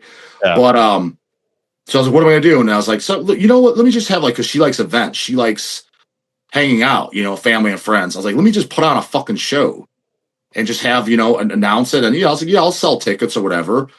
And did that. And it was successful. And I shouted out like once in the channel. There was I think Francisco made up a half-assed flyer. Or maybe Emma did at the club. I didn't even try. Nothing. Because I was just like, whatever. I was like, I planned on losing money. Because I'm like, this is her birthday gift. You know what I mean? Like 1 year, I think for our wedding anniversary, so one of her first year married, one of her birthday gifts, I bought her a new car. You know what I mean? She had a new car, so I bought her a fucking car. Here, it was just, you know what I mean? That was a gift. You know what I mean? So I was like, this is gonna be cheaper than a car. So I didn't give a shit. What's it gonna cost me? $2,000? Yeah, out of interest, because I did the same thing for my wife, because she's turning 30 this year. So I've got her a new. I bought her an early birthday present. So I said, you're not getting anything in November. That's the most I've ever spent on a gift for somebody. But what did you get her? Same. Yeah. So, what did you buy her? It was the It's a what the fuck? It was a Kia. Was Sorento? They're not vans, but they're the SUVs. Yeah. It's one of those. Yeah. They're nice, very nice. What are you going to say, Lamborghini Revuelto? No, I ain't that balling, man. I'm doing okay, but I ain't that fucking rolling. No, I think it was a $30,000 car. Yeah. But so then that you do that for your wife, and that ended up doing really, really well. Yeah, it ended up because like I said, I planned on losing money, but not. I'm like, this is my birthday gift cost, right? And then I ended up making money, and I didn't even try. I'm like, well, shit. I didn't even try, and then I'm like, at this point, I'm not. I'm not going to say I'm annoyed, but I'm a little annoyed by the question, because the number one question I get asked to dates, granted, they kind of died down now that I'm doing Dead by Dawg, but prior is will Hells Headbangers ever be doing another Hells Head Bash? I mean, dude, I've been asked that in person well into the fucking hundreds. Easily. I mean, I would get asked that for sure every single show I'd go to by multiple people. Every fucking time. So I'm like, also people are asking for that. I was like, Eric and Chase were kind of like, Eric was kind of like, yeah, let's do it. And Chase is kind of like, I don't really want to, because ever since COVID, feels it's very competitive. Lots of other fests going on, and bands snagging up a lot of the bands we want to do. Like, hey, it'd be great to have Destroyer 66. Well, Metal Threat's having them. It'd be great to have Satanic War Master. Yeah, well, Metal Threat's having them, and we did have them at the last one, so do you want to repeat band? Well, it'd be great to have Goat Moon. Well, are the pussies going to come in and shut that down because of fucking all the libtards? I don't fucking know. That type of shit, right? And so it's like, all right, kind of like, and I was in the middle. I'm like, yeah, if we do it, cool. If we don't, I also understand. So I'm like fucking with the channel and shit. I'm like, people are asking me that. I was like, this is the next closest thing you're gonna get. I was like, I'm one of the Hells Headbangers owner, and one of the three. I'm just gonna put it on with my own money. And the way I saw it is, that's the next closest thing you get to Hells Head Bash. Everybody's asking, so theoretically, hopefully, it'd be successful. And also, too, is what people don't understand is that's why I would do it again if I broke even or lost some money. Is because I'm a businessman. I know how shit works. It's not just the immediate payoff of like immediate dollars of something selling. I was like, it's advertisements to the channel and the channel to the company, because now people are talking about, what's this show? What's this fest? Even if they're not going. For example, people that never go to Maryland Death Fest over here talk about it. Oh, what bands are playing Maryland Death Fest? What does that mean? And my like, well, I have something tied to it. I have the channel tied to it. Well, there's Dead by Dawg. Oh, it's a YouTuber? Well, what's he up like? Check it out. Oh, he owns a record label? Like there is a thought process behind this. As dumb as people like to think I am in the comments, because I say album wrongs or I slobber or whatever. I was like, I actually have a little bit more brains than you fucking think, buddy. Yeah, hence why you're sitting in your mom's basement watching me, and I'm the one fucking conducting business. Well, and you also, you established Dead by Dawg as an event. Mm-hmm. Hopefully this does really well. People have a great time. I saw that walkthrough you did at the venue. It looks fucking cool. It's cool as fuck. People have an awesome time, and then next time there's more people that are going to want to go. Well, there's no doubt. See, the thing is, it'll depend again how much money I lose. Because if I was to lose like 10 grand, I don't know. There's a good chance I'll do a second one. But even if I lost some, I'm not an idiot. I'm like, there's no doubt in my mind the second one will be bigger just by default. I'm 100% positive of it. How much? And I don't know. But I mean, it's like, and how many years? Because, for example, Milwaukee Metal Fest, the first one, Jamie Jossa lost on. I know, he point blank told me. He's like, I expected to lose in the first 3 years. Obviously, till it builds up. The second one, he actually made some money. And the third one, that's already, like, the sales already beat the second. I know, because I talked to the guy. Mm-hmm. But he's like, you kind of plan for that, which does make sense, because when you start up a business, it takes time to build things up. That's another reason why people don't succeed at shit in life. They have zero patience. They want things overnight. And that goes whether it's the gym, business, moving up at their job. And when I say overnight, obviously I don't mean that literally, fucking dummy. I mean, overnight to me is 6 months. Yeah. That's why I said, give me 5 years minimum to do a video every day. I'm like, because to think about that, just put that in your mind. 5 years consistently never missing a day. There's no doubt that it's going to somewhat go somewhere. So anybody watching this right now, if you think what I'm doing is so special or so hard or whatever, do it. Do a video and don't miss a day for 5 years. You think it's going to go nowhere? Now, I can't promise you it's going to go somewhere. You're going to be a millionaire. Or you're going to be, but it's going to go somewhere. Yeah. Consistency is the key to everything. So I knew. I was just like, give me 5 years. That's why I said 5 years. I was like, 6 months. 6 months ain't nothing. That's no time. You got to give it some time, Holmes. 5 years, be consistent and see where it is. And like, we're only at 3.5 years. I still got a year and a half to go. And I haven't missed one single day yet. Not one day have I missed. Not one. And well,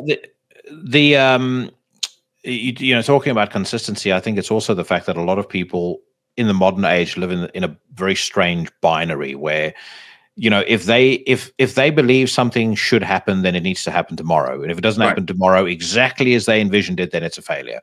So someone starts a YouTube channel, for example, if they're not at 10,000 subscribers inside of a week, something's wrong. I may as well give up. Yeah. And they're like that with everything. Again, believe me, I see this in the corporate world all the time. They have these weird, very short-term views on how things should happen and, how perfectly they should happen. And when it doesn't happen, they just completely and utterly crumble. Resilience is something that is very, very absent in modern society. And that's not just the metal scene, that's everywhere. Yeah. Yeah. Plus, I mean, that's going to happen even more if you have unrealistic goals. Yeah. You know what I mean? 100%. Like, for example, to me, even an unrealistic goal is for me to have 100,000 subscribers in 5 years. That to me is unrealistic. Somebody might be like, what do you mean 5 years? Like these fucking kiddos. And like, you should have that in a year. Not in the metal scene, dummy. When it's a niche market, there's a limited audience. I'm like, no. I was like, well, it's also, again, I was about to say, it's also the nature of your content. I can guarantee you, if you streamed video games and you recorded yourself, playing video games, I promise you'd have 100,000 subscribers inside of 3 months. You know what's funny about that I am aware that that's popular. That blows my fucking mind why anyone would want to watch that. Yeah. Like I don't understand. Like, why would you want to watch another homeboy play video games? Like, let's just say video games your thing. I get it. I understand. I bust people's balls about it because I bust people's balls about everything. But let's just say you're into video games, right? I grew up playing the Sega Genesis. I dug it. I was pretty good at it, right? I never wanted to watch someone play. I was like, I want to play. Why would you spend that time watching someone play? Just go play the goddamn game yourself. Like that, I cannot wrap my head around that whatsoever. The thing that blew my mind is when a friend of mine showed me, this was like 5 years ago, it's one of the times that I felt most out of touch. He showed me like some professional video gaming, championship or some shit being played in an arena, and there's people like, sitting around, the way you would watch any sort of team sport, and they're watching all these fucking nerds on the computer playing StarCraft. And then they've got it up on big screens as commentators. They're talking about it like it's the Super Bowl. Yeah. People are going fucking wild. They've got T-shirts of like their favorite players and stuff. So who's the best? Who's This considered is the fucking nuts? Who's considered like the fucking LeBron of fucking of video games? Is there like a certain I don't nerd? know. No, I have no idea actually. I mean, I just, as I said when I saw that, like I like playing games just as a I'm not addicted to it. It's just a means to kind of unwind for an hour. Yeah. But yeah, the whole I completely agree with you. The whole thing of watching people play video games. Again, what blew my mind is you remember when Twitch was bought by Amazon. And I Twitch heard about it, but I've never even seen Twitch in my life, but I heard about it. But Amazon paid almost $1 billion for that. When they did that, I was like, holy fuck, they're paying $1 billion for a platform where people, nerds watch other nerds play video games. It's just, I was, dude, I'm so, I feel like I don't even belong in this fucking world whatsoever. Like, just, I'll be honest with you, dude, even Instagram, I do not understand why any human being would be on that. Like, I barely know it's, I mean, people are like, well, you're on there, dog. Again, I don't manage it. My fucking buddy does. I never, because like my wife likes it. Like she watches the slides. So I'm like, there's no, like, I don't get it. I was like, I like, there's no, like, to me, if I'm going to watch a video, I was like, it's going to be more than 30 seconds for me to be entertained or have something to grasp on to learn. Like, what the fuck is this? What are these dumbass, like, shorts on YouTube? I think that's gay as fuck too. Granted, I kind of jumped in on that because I hear that's what you're supposed to do to fucking make money. So I'm gonna play the game a little bit. But these kids that are on Instagram and shit all day, it blows my mind. Like I was like, I'm nauseated looking at this. I was like, how does anyone even like this? Like YouTube makes sense. YouTube's awesome. I agree. Yeah, like it's awesome. I was like, anything you're into, you can watch videos on.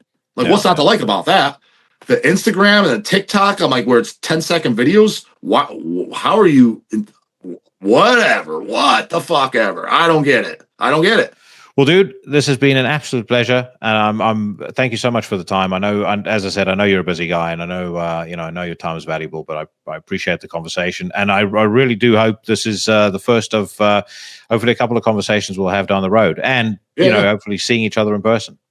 Yeah, absolutely. I mean, maybe if it goes really well, this one, if like another 6 months or what, wait time and just do it again. You know what I mean?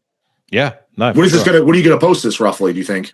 So this coming Tuesday will be Chris from Destructor. Okay. And then week after I'll do this one. Okay, cool. Yeah, actually, it goes up exactly a week from the other guy. Then that Nate Garrett, the guy we had the beef with or whatever, he said his is going up Tuesday, so people get 2 podcasts each Tuesday. So that works out perfect. Yeah, no, there you go. So they'll get 2 lots of double dog days. Fuck yeah, exactly. Without you even having to do 2 videos. Yeah, exactly. But no, dude, it's nice to talk to somebody like-minded. And I always pick this up about you. This is why I kind of waited a while before I reached out to you, because you don't want to have a conversation just for the sake of having it. But there was so many times where I hear you talk and I'm just like nodding along. I'm like, yeah, no, he's on the level of this, because I feel the same way as you. It's good to know, and it's good to speak to people that are like-minded. So I really, as I said, I appreciate the time. It's been good to meet you and good to talk to you. Yeah, you too, dude. No problem. Yeah. All right, my man. Take care of yourself.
Return of the Witchfinder by Attic off the album of the same name. It's available on Van Records, and they are the headliners of the Dead by Dawg Fest Volume 1. That is going to be taking place at the West Side Bowl in Youngstown, Ohio on Saturday, June the 21st. Hosted, of course, by this week's guest, the mighty Justin Horval. Other performers on the bill include Rotten UK, The Lurking Corpses, Malignancy, Regurgitation, Evil Army, and Profanatica. I will post a link to buy tickets in the description to the podcast. If you're a US member of the Legion and you are within a 500-mile distance of the West Side Bowl, grab your skateboard, grab your bicycle, get in your fucking Porsche 911, whatever your mode of transport, make sure you get there, represent Into the Necrosphere. And if you do buy yourself a ticket, of course, let Justin know that it was old Jackson at Into the Necrosphere who sent you. Massive thank you to my guest, J-Dawg. What a fucking awesome dude. More probably, I got on with him more so than I anticipated that I would from watching the videos. As I said, at the beginning of the show, you guys have been requesting him for the last 12 months. He almost seemed to be quite surprised at the fact that people that listened to the show thought we would do a good episode together. But, I think you guys were correct. And I certainly hope you guys enjoyed that also. Hopefully at some point we will do another one of these, maybe one in person. A few years down the road, who knows? Right now, my friends, if you find yourself simping along at the news of a down on her luck 64-year-old bag who has taken to OnlyFans to pose nude for cash, then it's time to hit the bricks, because this is my weekly news rant. A roundabout for judgment. And hang them where the world can see. Yeah, dude, I had some, I had a real fucking, when you talk about tech shit, I had an absolute catastrophe yesterday. So I got an email from Spotify saying they have identified 56 episodes that contain copyrighted content and they're going to delete them. So I was what the fuck? First of all, the show has been going for 5.5 years, and here's another surprise. All 265 of my episodes have copyrighted content. So I had a gander and I looked at, different podcast hosts. I don't know whether it's because of the fact that there must be some form of DSMA regulation or something, or maybe AI tools that they're using on Spotify. But either way, they apparently don't do the same thing on Podbean. So I said, okay, let me switch to Podbean. So I begin the transfer. And the next thing I know, it's not importing any of the files onto Podbean. And like when I go to my Spotify Creators app, the whole entire podcast is just gone. And so I start getting like messages and messages and messages from people, and like, where's the show? I'm like, fuck, it's Friday night. Why aren't you out doing something else instead of listening to the podcast? But anyway, so long story short, it kind of would have come down to one of two options. Either I download every single episode off YouTube, rip the audio again, re-upload every single thing from, 1 to 265, or I figure out something else. Fortunately, one of my previous hosts, Spreaker, still had everything up to episode 241. So I was able to salvage all of that, re-uploaded all of this year's episodes. So I'm about 12 episodes short at the point that we're recording this, but I should hopefully have it done by next week. But what a fuck up. I've always taken a relatively measured approach to Spotify, but not so after this weekend. But dude, before we start with anything news related, let's talk about the news that matters. Firstly, best performing episode of 2024 was the Gehenna Reunion. And I'm sure people are dying to know, is there anything that you can update us on? Any new stories to share? Like what's going on in the Gehenna camp right now? Oh, there's a lot going on. So some of it G14 classified and some of it not. Yeah, it's a hard question. It's one day I will open up like fully on it, but we're still kind of there's the some of the behind this is what's fit for public consumption rather than putting you on the spot and saying, out with it, spill the secrets. No, but we're it's rehearsing, going through all the old materials. I'm going over there now the weekend after Easter. I'm gonna spend a week on the West Coast together with the guys, and we're really gonna put it together. So up until now, it's been half the band is on the West Coast rehearsing a couple of times a week, and I'm here rehearsing more or less every day. And we're just working out the quirks, finding, we really want, for people who's coming, they can at least expect it to kind of look and feel the way it did back then, because that's going to put some emphasis on trying to get this thing to feel like it did back in the days. Yeah. And since we're old men now, we have to kind of take one step at a time and figure out, okay, this is one thing. How are we going to do this? And so it doesn't get stupid. There is a little boundary there between stupid, idiotic ways of trying to, be young again, because that's not the point here at all.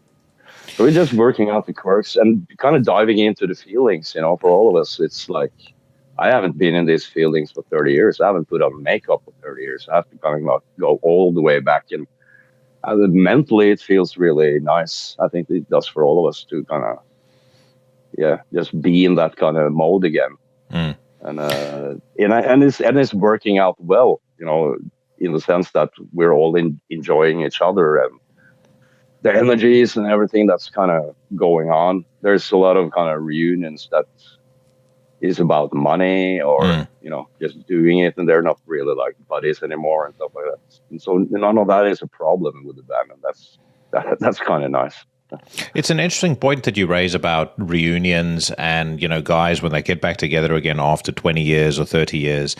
One, it feels like they're going through the motions, but actually if you it's a fine line between leaning too heavily into the things that you did in your past and not completely changing so that people don't recognize you anymore. And that was one of my big gripes, if you could call it that, with the with the Acrocock reunion. I didn't like the fact that they ditched the suits. And I remember asking Jason about it, and he said, well, it's because we're doing this reunion for ourselves, which is fine. But, people remember them for the suits. That was part of the mystique and the aura of the band when they came on stage. Now, again, maybe some of the elements you want to, and in their case, I actually can't think of one off the top of my head. But, generally speaking, maybe some of them you want to retire. You kind of want to have it like, when they do the right thing when relaunching a cartoon or a movie or something like that, or a movie franchise, and they kind of they refine it just enough for it to feel relevant, but they don't completely go away from everything that made it cool. Again, I get it, reading between the lines of what you're saying. That's what you're striving for as well with this reunion. Yeah, absolutely. And it's not that I don't have eyes. I see what other bands are doing out there, and there is I'm not going to be mentioning too many names, but there is bands I think that it's cool that they're coming back, but then you kind of go there to get that experience, that whole kind of thing that you expect, and it's really not kind of like there at all, or it's kind of watered out to the point where it's kind of like, come on, you're going to do this, put a little oomph in it, so just do it properly. So we're kind of looking at the other bands and what they're doing, and there's cool big bands with a lot of atmosphere and feelings, and this is black metal. It's all kind of like forests and medieval shit, and then you kind of pop up on stage with clothes looking like you're going to your mom's birthday. It's like, come on, that's not what you pay fucking $100 to go see. So now we're gonna try to step into those old shoes, but not in a stupid, we want to be young kind of way, but just get the mystique. Yeah, not in a way that sounds contrived, or that kind of sounds like you're faking it, or you're doing it for the sake of doing it. Yeah, exactly. That wouldn't be a point. For me, after 30 years, I have to do it properly, or else what's the fucking point? Yeah. It's also good, though, that you had your own thing going with, what's his face, with Nocturnal Breed, and obviously we'll get to Engangshammer in a second, but I mean, you've done a lot of stuff musically. And the band continued musically without you as well. So in some ways, again, you guys are coming at it from a place of wanting to do it rather than needing to do it. It's not a case of, well, the band is, everyone is down on their luck, and this is the only way that I stay from having the landlord kicking me out and me living on the street. You can actually come to it and do it because it's something that you passionately want to do. Your first show is not, if I recall correctly, it's not Beyond the Gates. What's the first show that you guys are scheduled to play? No, it is Beyond. Oh, is it Beyond the Gates? Why did I have it in my head that it was something was happening prior to that? There is a show coming up in Germany, but that's in November. But that was announced, I think, almost a month or two before the Beyond the Gates. All right. So maybe it got switched up there, but no, Beyond the Gates is the first one. So we're kind of going from 0 to 5,000 people there. Well, my hotel's already booked for Beyond the Gates. Plane tickets to be bought imminently, so we will definitely be there. You guys are one of the main reasons I'm coming. Aside from the fact that I've never been to Bergen, I'd love to see it. The lineup this year is good, but it's not. I feel personally like they've not leaned into black metal enough. But having you guys there, Cold Brand, a couple of other good bands on the lineup, I think is going to make it awesome. You guys are the band I'm certainly most excited to see. Yeah, I'm glad to hear that. Awesome. All right. I hear a lot from people too. There's a lot of people coming, from all around the world just to catch this little thing, so we just really appreciate it. Brother, actually I was interested in that way, I was surprised when I had that episode on last year. I was surprised by how many people came out of the woodwork and like, yeah, I've always loved this band. You had, so even Justin Horval, who's the guest on this episode, he said to me, I love Gehenna, the first albums are awesome, and it has come from people that you wouldn't necessarily expect it of, but you guys really do have a very, very big, possibly, if you use the political analogy, the silent majority of fans. But I would be surprised if the room when you guys are playing isn't absolutely rammed. Yeah, it's starting to have those tendencies. Again, you can only be appreciative of that people feel like that. So it's I don't know. The weird thing with Gehenna is that we never kind of paid attention to these things. Of course, the whole scene is made so that you don't really know how much is sold and all this shit. So we just kind of forgot about it, and everyone did their thing for like the last 30 years. And stopping now and looking back, it's like, oh shit, fuck, this actually made an impact on people. It's very cool. Because we were in such our own fucking world that we didn't make it for other people, and to see that many people connect to it is great, of course. I think that's fucking awesome. All right, let us listen to some music, and then we're going to talk about Engangshammer. But we're gonna talk first and foremost when it comes to news headlines. We'll be discussing one of your countrymen, or a group of your countrymen, In the Woods. Have dropped a new song. It says here, Norwegian avant-garde metal group In the Woods present a lyric video for The Crimson Dawn as the final advanced single taken from their soon-to-be-released 7th album, Otra. I was not a very big fan of the previous track they released off this. I didn't hate it, but it sounded a lot like Amorphous to me. And, my interest in The Woods is kind of limited to Omnio and Heart of the Ages. After there, it becomes, pretty patchy. And I know, in terms of membership, it's really only Anders Kobro who's, it is only him who's an original member. Everybody else, is max, I think, 7 years in the band. Do you know these dudes at all? I mean, you'll be familiar with the band, I'm almost certain. I'm familiar with the band, of course, from back in the days. And I know James is doing the keyboards for them now, for several reasons. But I haven't like been into the band, or I'm not social, so I don't hang out with anyone. So I'm, I had maybe I met these guys 25 years ago. I don't remember. I know their faces and stuff, but I'm not around, so I wouldn't know what the guys are like or anything. No, so I just have to go from my ears. And all right, well, let's. If you need to plead the fifth after this song, that's fine too. But let me give you let me slap this one on you. Then you tell me what you think.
What are your thoughts?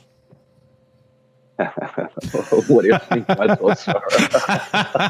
Well, look, let me bring some balance to the conversation. It's better than the first single they released. I mean, at least I'll give them this. This sounds more unique. It sounds more original than the first one. As I said, the first one really sounded like Amorphous to me. Year at least they don't sound like they're trying to clone another band, but yeah, there are. I think there's some goods when I'm talking about the music part. There's for those people who are into that kind of music, I'm sure it's pretty good, and there's some cool hooks. And as you said, they're kind of coming up with their own kind of stuff on this one compared to the last one. But I have to be honest, when that vocal comes in, I go straight to Eurovision, man. Yeah, I think you're right.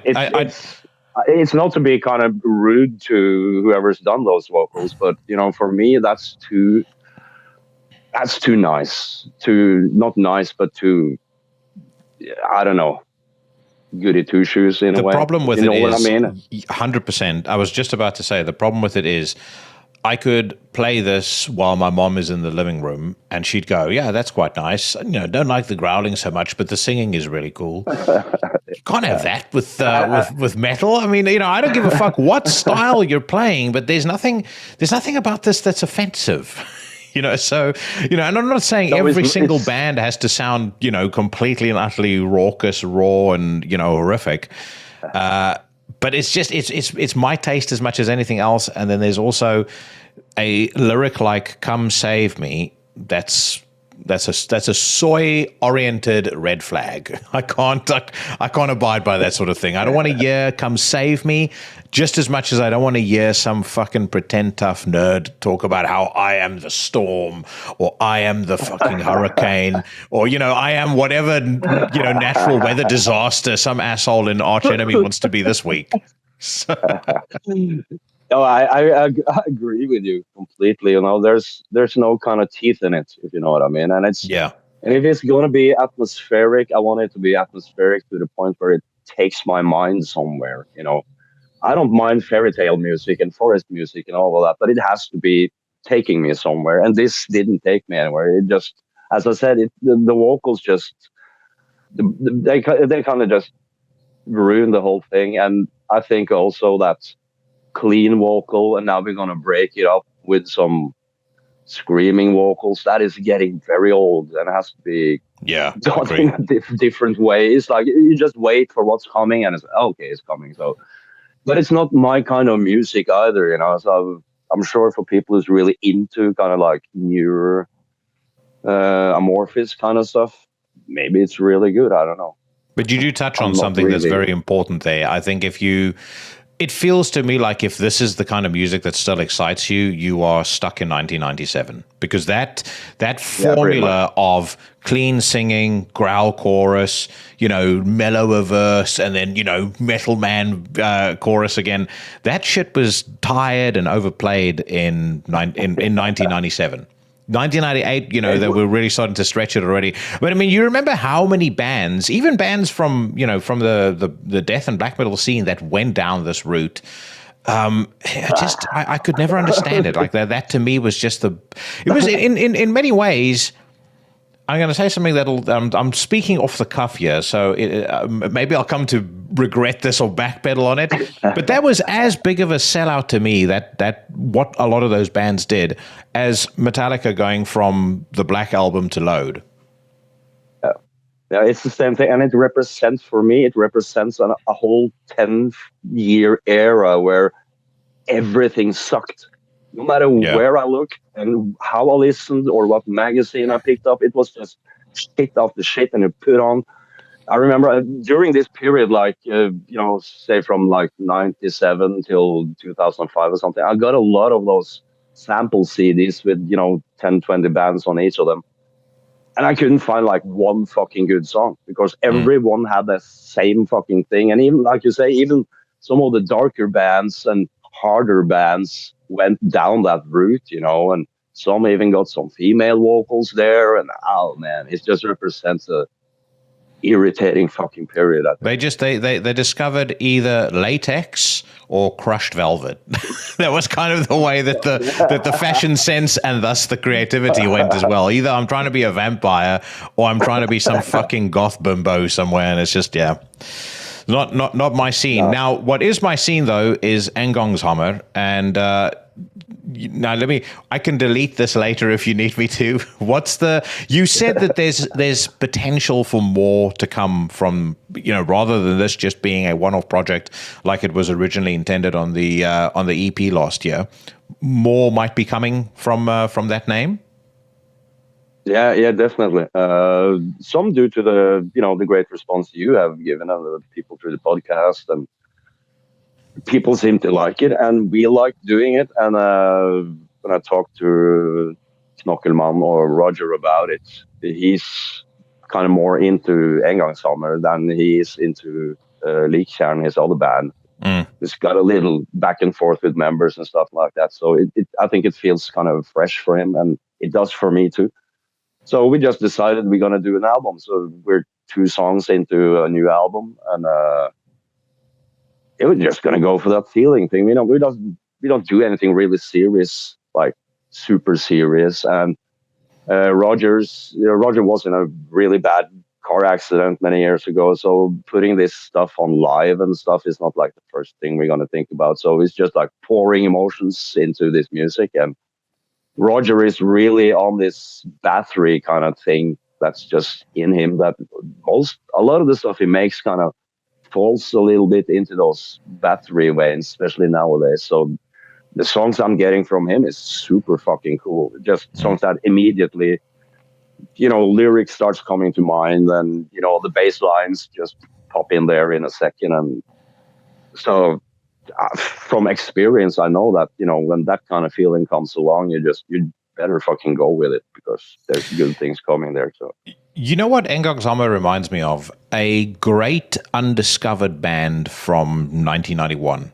I feel like you're digging through your old tape collection or a friend's tape collection, and you've picked up this cassette, and you're like, what is this? The cover looks cool. The logo seems like they've got the right idea, and you play it, and you're like, how did I fucking miss this?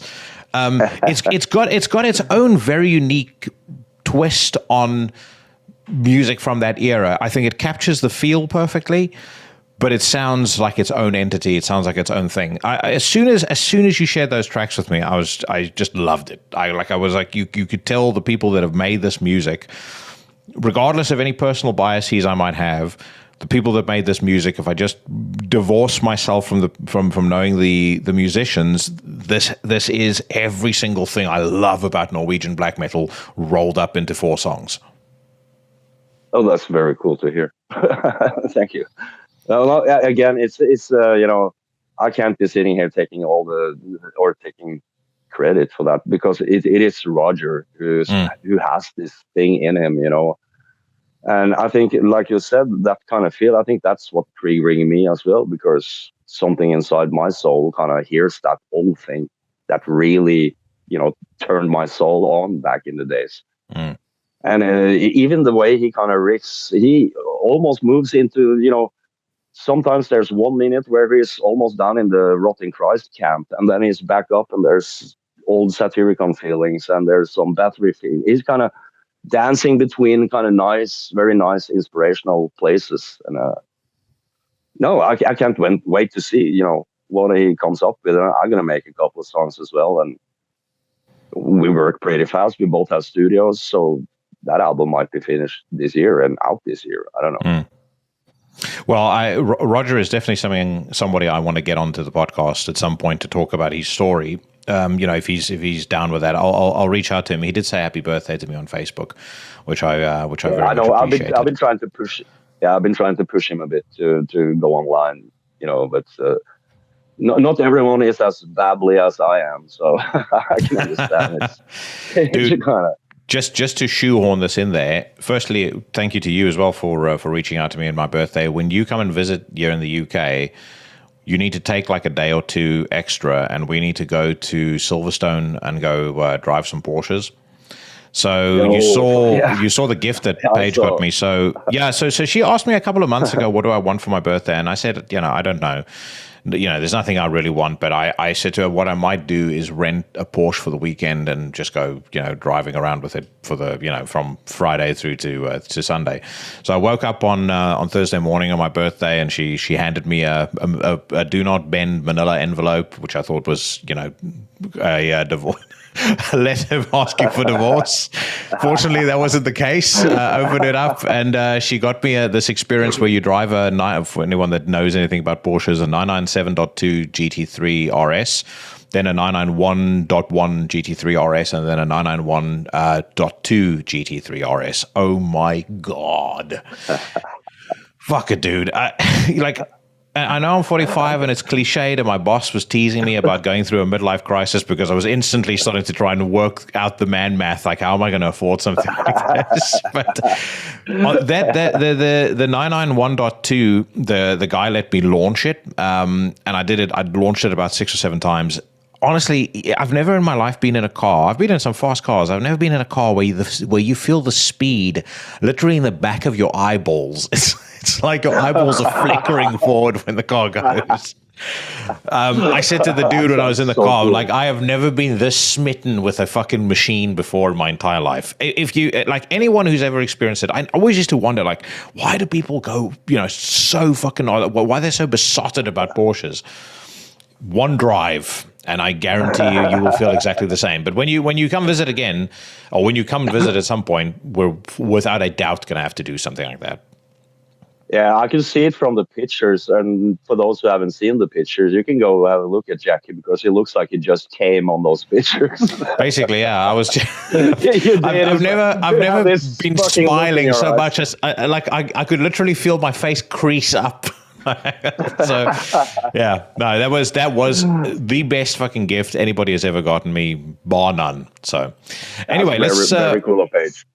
Yeah, no, she knows her husband very well. So let's get on to some more music. Conan have released a new track called Warp Sword. I don't know if you're a fan of these guys, but I do quite like their music. It says here, British sludge doom formation Conan put out a music video for their newest single, Warp Sword. The song is taken from their upcoming Violence Dimension album, which will be released on April the 25th, 2025 through Heavy Psych Records. I really liked their previous record. I've really liked most of their albums. It's not for everybody, but if you're into, they call themselves doom, but I feel like they're kind of doom with a mass amount of testosterone injected in. That's definitely something that I enjoy. I can be very picky about doom, so the fact that this stands out for me should say enough. Let's give a listen to what Warped Sword sounds like.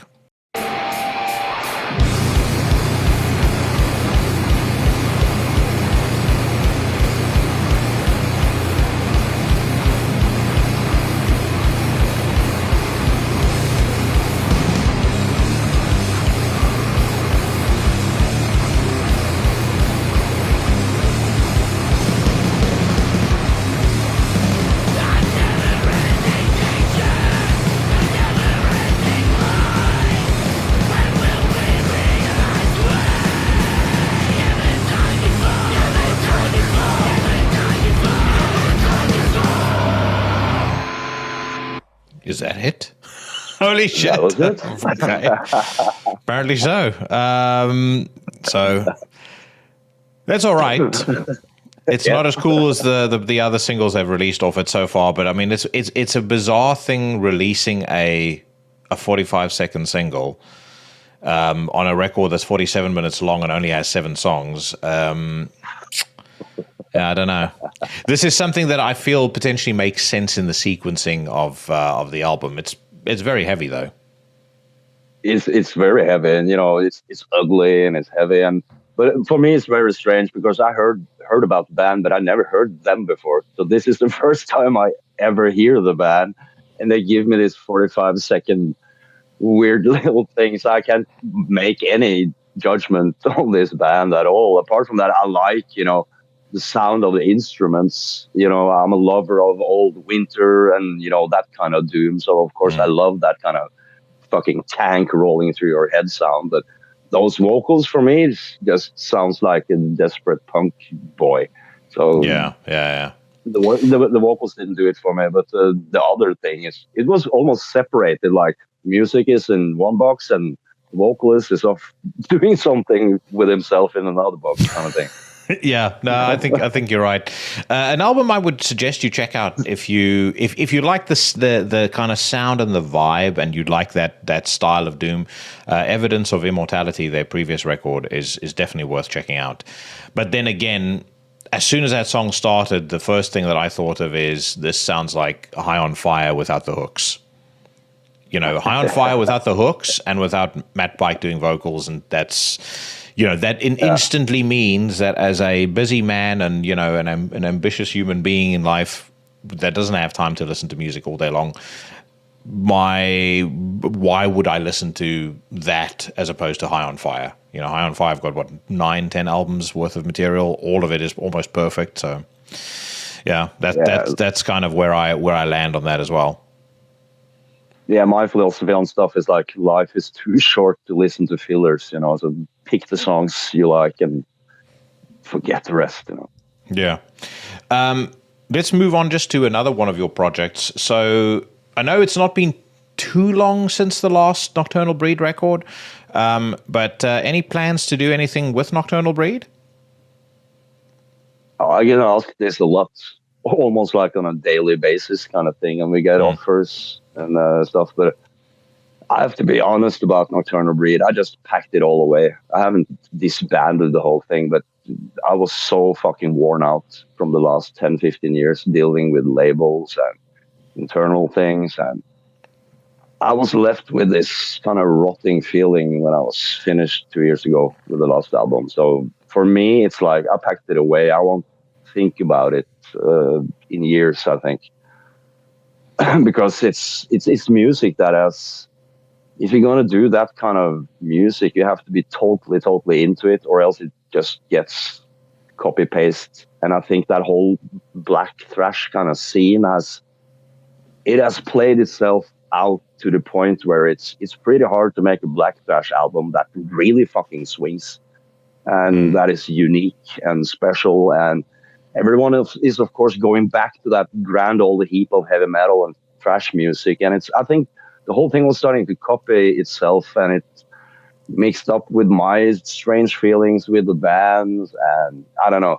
I thought it was better that I just put it away until it feels proper. And like I have with Gehenna now, there's a flame burning inside that I want to do it. And I need that to happen to Nocturnal Breed as well. So I have Nocturnal Breed songs, and I have lyrics, and I have more than enough stuff for a couple of more albums, but it has to feel right.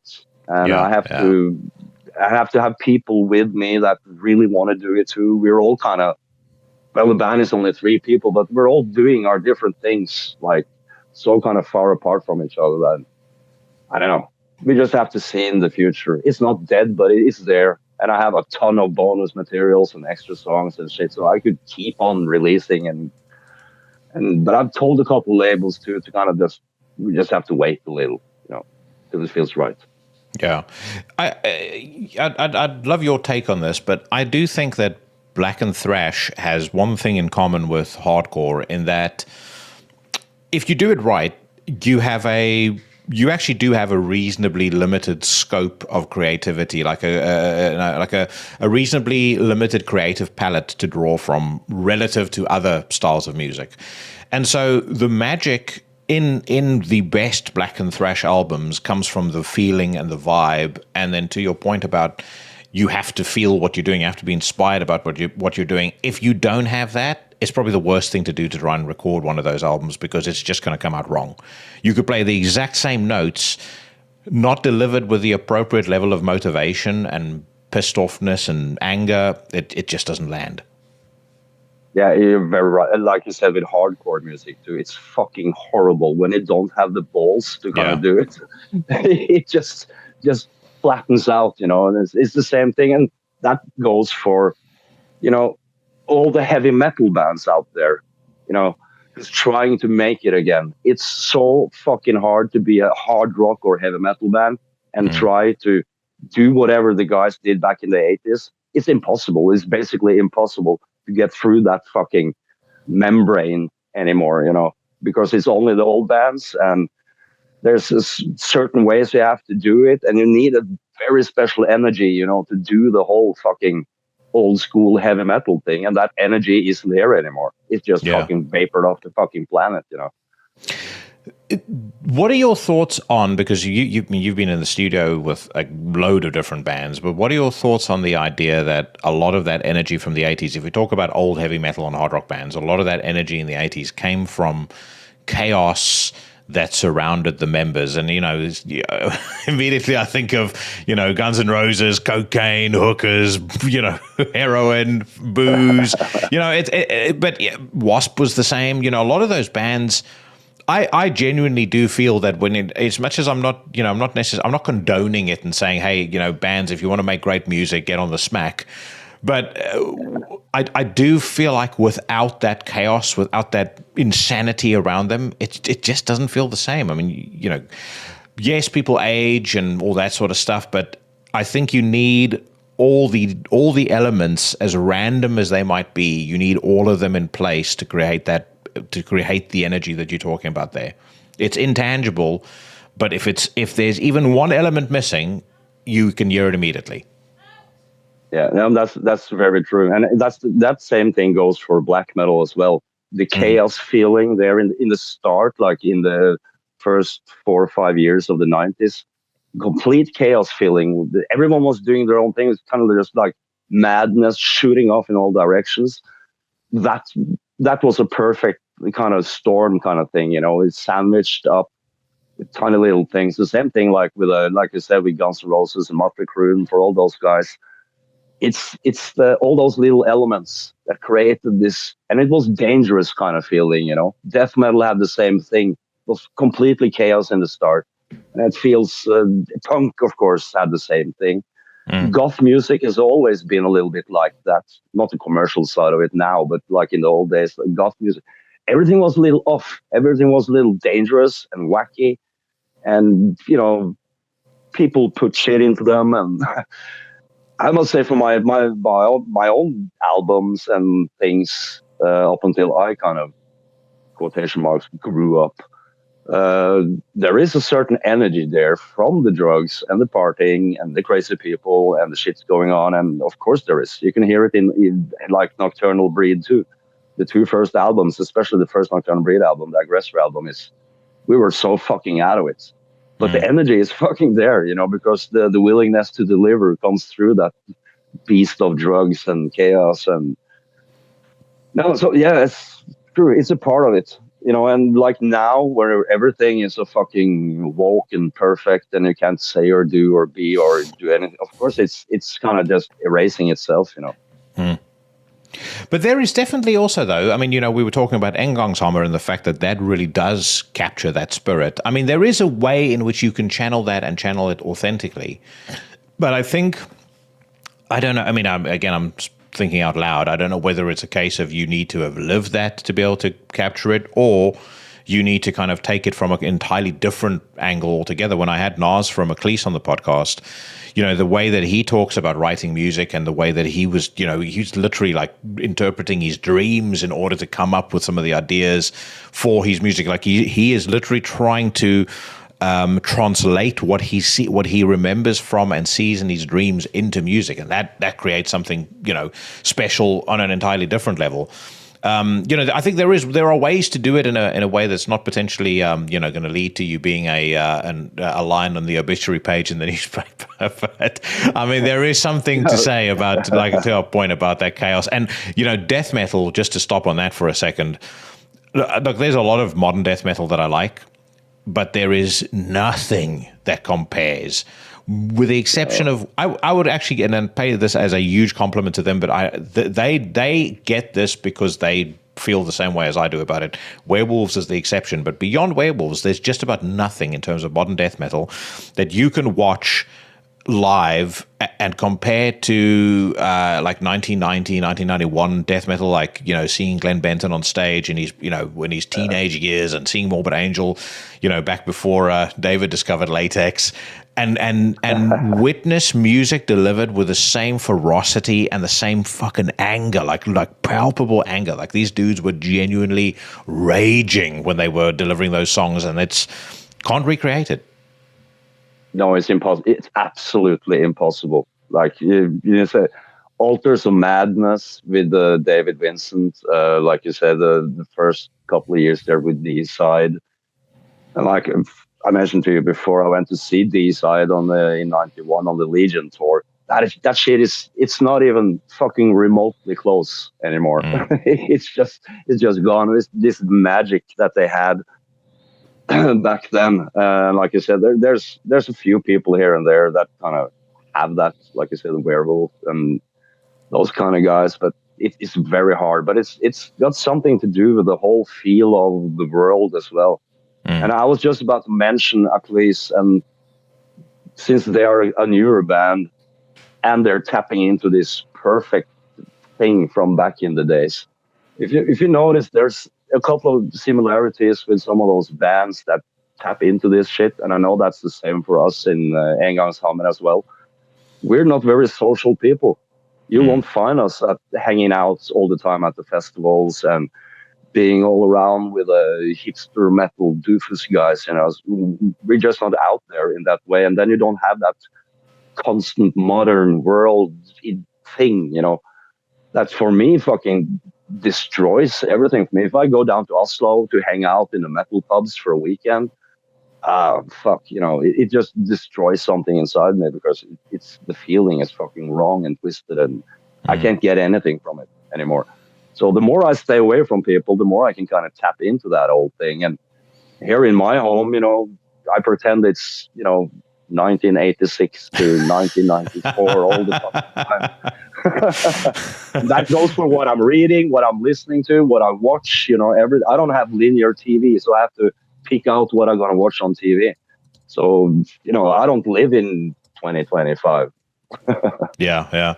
Well, I mean, it reminds me of that Sopranos quote, "In this house, it's 1954." It's like, Exactly, that's what you say whenever your daughter comes to visit. In this house, it's 1986. It's 1986, and I smoke inside, and I don't give a shit. I say words like mongoloid and fucking Mongo, and it's 1986.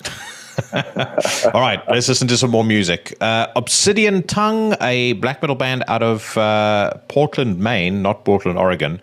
Progressive US black metal duo Obsidian Tongue will release their new album Eclipsing Worlds of Scorn on May the 30th via Profound Law Records. This band has shared the album's opening track called Orphaned Spiritual Warrior. You can check out the song below. Let's give it a whirl.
So normally progressive black metal, when I see the word progressive, I'm immediately turned off because there's very few bands that can incorporate the progressive side of things to me in a way that doesn't detract from what the music should be, which is, angry and, violent and whatnot. And I wouldn't say this band necessarily is angry or violent, but there are some very interesting things at work here.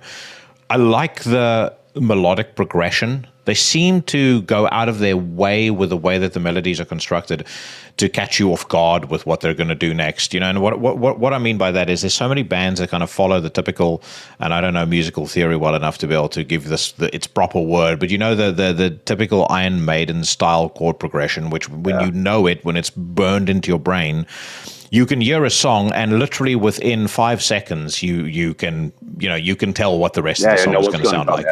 Yeah, exactly.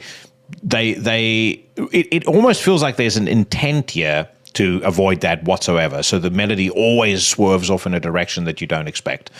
And then the way that they've constructed the song, the progressive elements are definitely there, but I like the way that they've brought in some of those elements. That keyboard that they have sort of under the surface that's just going fucking wild all the time. It's almost sort of this flange effect that's on it, but it sounds very cool. And then when the song actually picks up speed, it does harken back to some of the style that I maybe am more drawn to than necessarily typical progressive or atmospheric black metal. So I quite like this. It's different and it's unique, and I think that's part of the charm.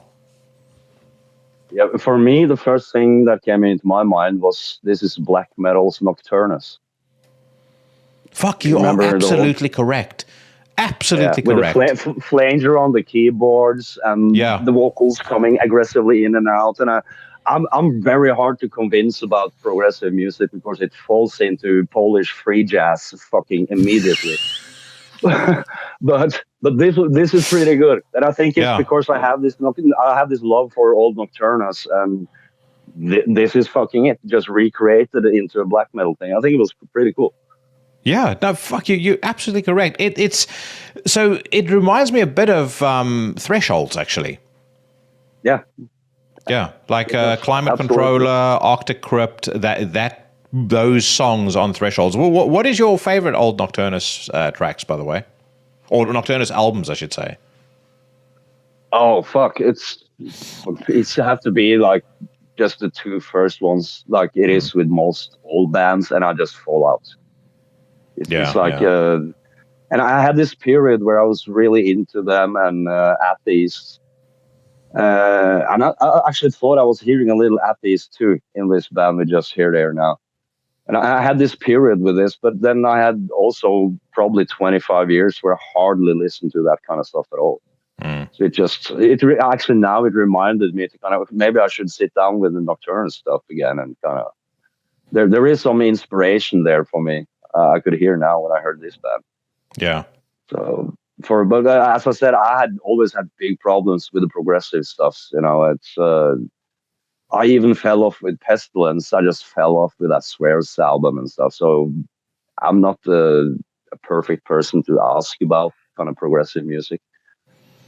Well, with Pestilence, I think many of the fans fell off because of the fact that Patrick Mameli seems to be intent on pissing on his band's legacy as much as a musician possibly can. I think... we talked about him before, so no.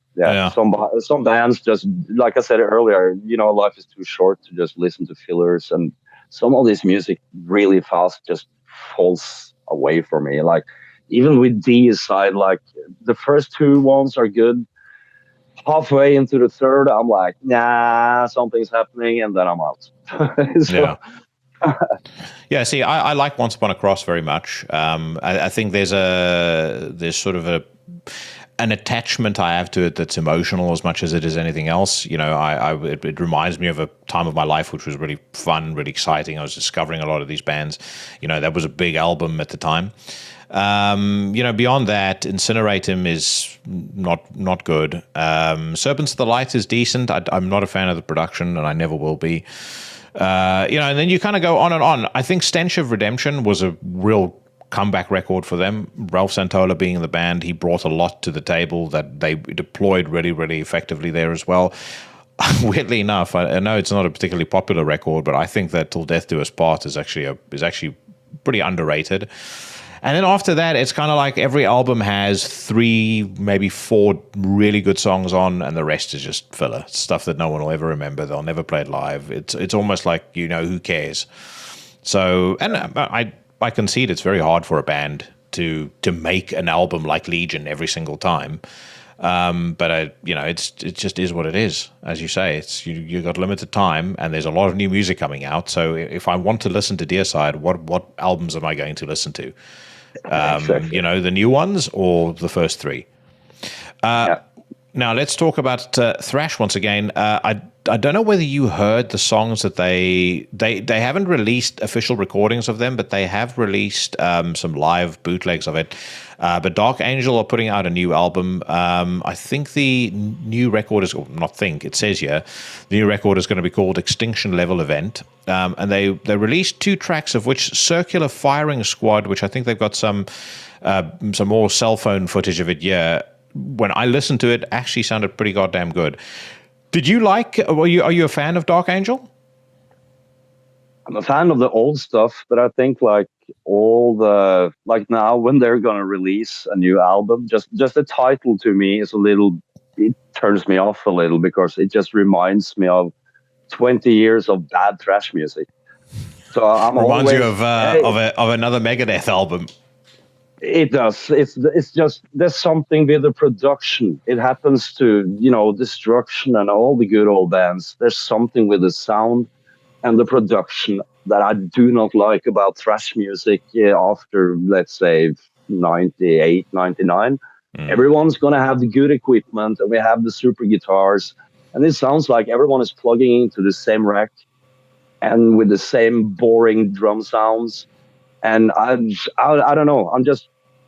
It sounds boring. So it's great that they're coming with a new album, but I hope they're not falling into that boring pit where where the sound and the production is just so fucking flat. And I don't know. It sounds very clinical, and I'll tell you something that it's small, but it's an important element to me of what made so many of those old bands fucking cool. When you take the delay, that huge delay they had on all of the vocals, exactly. If you take that off, there's a problem. I don't like the vocalists to sound overproduced. They need to sound like they're in a fucking basement somewhere with bodies hanging all around them. I fucking hate. That's one of the most important things with why I hate modern sound is that someone took the fucking reverb and echo machine and threw that fucking thing out the door. And that's what makes so much of the old music is the way people used reverbs and echoes and even on drums. If you have a mid-tempo song, you have a little reverb, so the snare goes. There's a little sound there. It's not that everything's so fucking static and controlled, and it's like it sounds boxed in. I think is the way to describe it, and not in a good way. No, it's not being allowed to kind of flow and blend, and like for example with black metal, you need to fucking use reverbs. That's the way you blend that stuff, to make it kind of flow like symphonic music, and I hope Dark Angel does it super well. I do that every time with Overkill and Testament and every band that comes out, and Testament has been a little bit better, but they also, I know you like their newer stuff, but they also that's one band that always been exception for me. No, but they also have some of those fucking super amps and super production tools that makes it a little bit too. I want to kick them down into that fucking basement again. Come on, man. Get a little half drunk and have some reverbs and fall around a little. Have some fucking chaos. I think all those old bands should have that. I know I have recommended this album on the News Rant many, many times, but just in case you haven't picked it up yet, I'd love to hear your thoughts on this band. It's a band that put a record out on 20 Buck Spin in 2022. They're called Daeva, which is spelled Daeva. And the album they put out was Through Sheer Will and Black Magic. That, to me, in terms of black and thrash over the course of the last 25 years, there's not been a new band, like Young Bloods coming into the scene that have put out a record that is A, more pissed off, B, more exciting, C, more enjoyable. Fucking fantastic. Definitely would love to hear what you think of that. But let's quickly hear what the Circular Firing Squad recording sounds like that they've got on here. It's probably not going to be the best quality, but let's see if they can convince you. When I did hear that bootleg recording, I actually didn't think it was too bad. And I am a Dark Angel fan. I think Leave Scars, Time Does Not Heal, Darkness Descends, those albums are all fucking great. So let's give this one a whirl. Family, what's up? Right, so I take that back because apparently it's the whole show and they're just going to play. Yeah, I don't know where the fuck to look for that song, so we'll be skipping that. When it comes out, we can talk about it in more detail. Now, this is a band that I know you really like, Clawfinger. They got new music. What? Yeah, should I sing a little from their biggest single? Oh, dude. What was the biggest single that I remember it was on N-word. Oh, yeah. And I won't repeat it because this episode would just be chucked out of the fucking YouTube window immediately. But it's the he does the N-word just repeatedly. They also had that stupid fucking music video that was all over, what's his name? It was all over MTV Headbangers Ball. I'm trying to think what the song was called. By the way, if you hear that. Yeah, what was that again? Yes. I was, when they were making it big, those Clawfinger guys, I was in the middle of that Gehenna stuff. So they were so fucking far from what we were kind of into. It's just a kind of, horrible kind of half rap metal confused fucking thing. Yeah. They were like dad rap before dad rap became a thing. Far better though, Nightfall out of Greece. They are putting out a new album imminently. It says here, in the wake of their new album release, Children of Eve, due on May the 2nd through Season of Mist, Greek veterans Nightfall present a lyric video for another new song and preview called The Cannibal. I have heard this already, but I would love to hear your take on it.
I don't know what to think.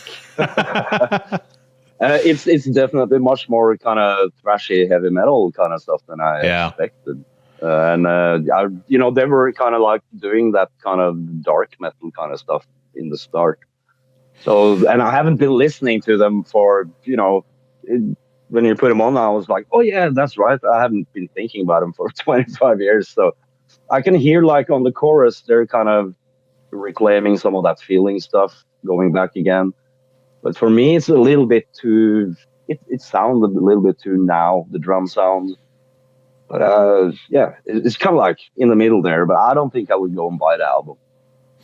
Yeah, I was very pleasantly surprised, I have to say. They were never really a band that were on my radar. I've heard Parade into Centuries, Macabre Sunsets. But, when Lesbian Show and Diva Futura came out, like we were saying, that was kind of part of that whole scene in the late 90s. Now, you can be really orthodox and say, well, if you were ever part of that scene, I don't give a fuck what you do in 2025. I'll never listen to you. But this was a lot more aggressive and a lot more metal than I was expecting. Again, angrier. It does kind of have a charm to it. And I actually do like the fact that there is a very discernibly Greek vibe to the song. Like if you listen to Rotting Christ, I mean, these guys obviously are from Athens themselves. If you listen to a single Rotting Christ album released over the last 20 years, you can instantly recognize where they're from as well. For whatever reason, I've never been to Greece, so I don't know. But I would love to understand what it is about Greek music culture that seems to be so attracted to that style of chorus. They love big choruses, and they love those like very simplistic melodic choruses, but very epic, very rousing, because they all use it, whether it's Septic Flesh, Nightfall, Rotting Christ. I mean, the only band that doesn't really lean on it so much, they do it, but they do it a little darker, is Vothroch. But the rest of them, especially the old guard, fuck it, they can't get enough of it. I've been trying to figure that out myself, and I've been to Greece many times. And if you listen to Greek folk music, there's a lot of kind of holding each other's over the shoulders, and everybody's dancing in rings together and stuff like that. So they have this kind of, I think that's kind of where the chorus kind of thing comes from. Everyone's singing together kind of thing. And even if you listen to the typical Greek riffing, that Sakis has made super famous, he uses that technique of playing on his guitar on everything, and it has smitten all out to the other guys in the Greek scene. And that also, I think, comes a little bit from the folk music, because there is a lot of that kind of thing that is typical Greek. So I don't know. It's a combination, and Greece is also kind of like a land or a country by themselves in a way. They really do their own kind of thing. It's nothing like, it's not closely similar to Italy or Albania or Croatia or Turkey or the other countries around. They do their own fucking thing. They have done that for fucking thousands of years. So I think there must be a reason why all these bands sound the same, and obviously. But if you look to Norway, we are doing the same thing too. We are all tapping into the folk music and translating that into black metal.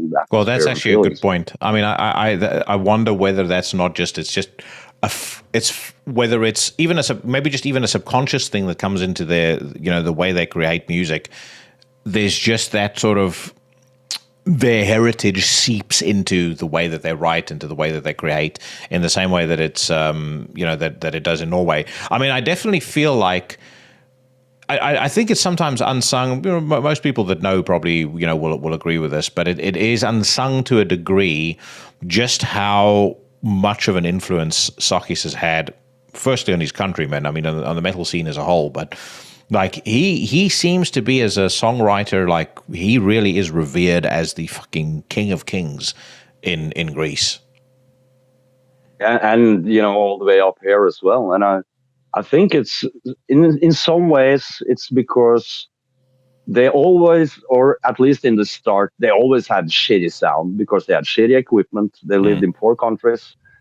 And he kind of showed everyone that you can take this thing from this place and you can play this, because he has a simplistic style of playing, but you can make the atmosphere really alive. And the way he put on the keyboards and he allowed atmospheres and the heaviness to kind of mix and blend. He was early on it, like in the 1990, 1991 kind of thing, and at least I know for us in Gehenna and stuff, it was a big inspiration, especially by Mighty Contract, kind of in its simplicity, but in all of its raw kind of emotion things. Sakis showed everyone that you can do this for $5 if you want, and you can still make it fucking sound cool. Well, I mean, Triarchy of the Lost Lovers, I don't know whether you picked this up on the episode where he was on Into the Necrosphere previously. He had the measles. He nearly died when they were making that album. He still did all of his vocals with the measles. I couldn't believe it. Like, adult measles is a fucking seriously life-threatening illness. I can't imagine how fucking sick the dude would have felt. But that record, again, probably recorded for $5.70, sounded phenomenal, and it still does to this day. Yeah, it does. Yeah. It is, there's something with this kind of thing. Look at Varg too, with the Burzum albums, vocals recorded through all headsets, and it's just so super simplistic, but there is a charm there that just bewitch people, when they really get into that kind of stuff. And you can never, like for me, I can never take that stuff out of my soul and go, now I'm done with that kind of music. No, that never happens. It's just a part of me forever. Well, Justin and I were talking about that as well. If anybody that you meet, and we've no doubt met many people like this, but anyone who you meet who at one point listened to metal and you bump into them later on and they use the words, "I grew up," you were never into it to begin with. They're part of the poser transient scene that just they sort of for a couple of years while they feel accepted and loved by the community, and then they just fade off into the nothingness, and that's the end of it. But they were never truly into this music to begin with. If they were, as you say, it never leaves you. I still feel just as excited today when I hear King of a Stellar War as I felt when I first heard it in the mid-90s. Yeah, that's what happened to me. Like, I got some flack and criticism, like especially in the start of the black metal thing, because I couldn't, black metal was new and coming, so I included that into my life, but I couldn't cut away all the old stuff. I couldn't stop loving the old Wasp albums, for example. There's no fucking way. That's why I always had this kind of baggage with all the old albums, and for a period there in the start of the 90s, you were supposed to just not be a heavy metal guy, You're supposed to kind of reject all that kind of stuff. And I really couldn't do that, and that pissed off a couple of people. I know. I couldn't reject all the thrash music and all that stuff. So I kind of mixed it, and not everybody liked that kind of thing. But, as we talked about now, you can't just, if you love a fucking album, you can't fucking throw it away, Or no, completely agree. Then you're just one of those fucking people, like you said, I grew fucking up. Fuck you, man. Yeah, I outgrew it. That's always my favorite. I outgrew it. Like, no, you fucking didn't. You just didn't ever listen to it. All right, bro. I want to say thank you so much for coming on the News Rant once again. It is always a blast having you on the show. I have already purchased a proper camera lens that we can use when I see you in Bergen. But yeah, we're gonna fucking do an episode to end all episodes.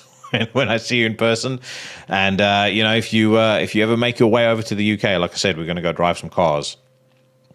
Yeah, we're actually thinking about getting the band over to the UK and stuff, and I need some vacations and everything, so I don't think it will be. Keep me posted.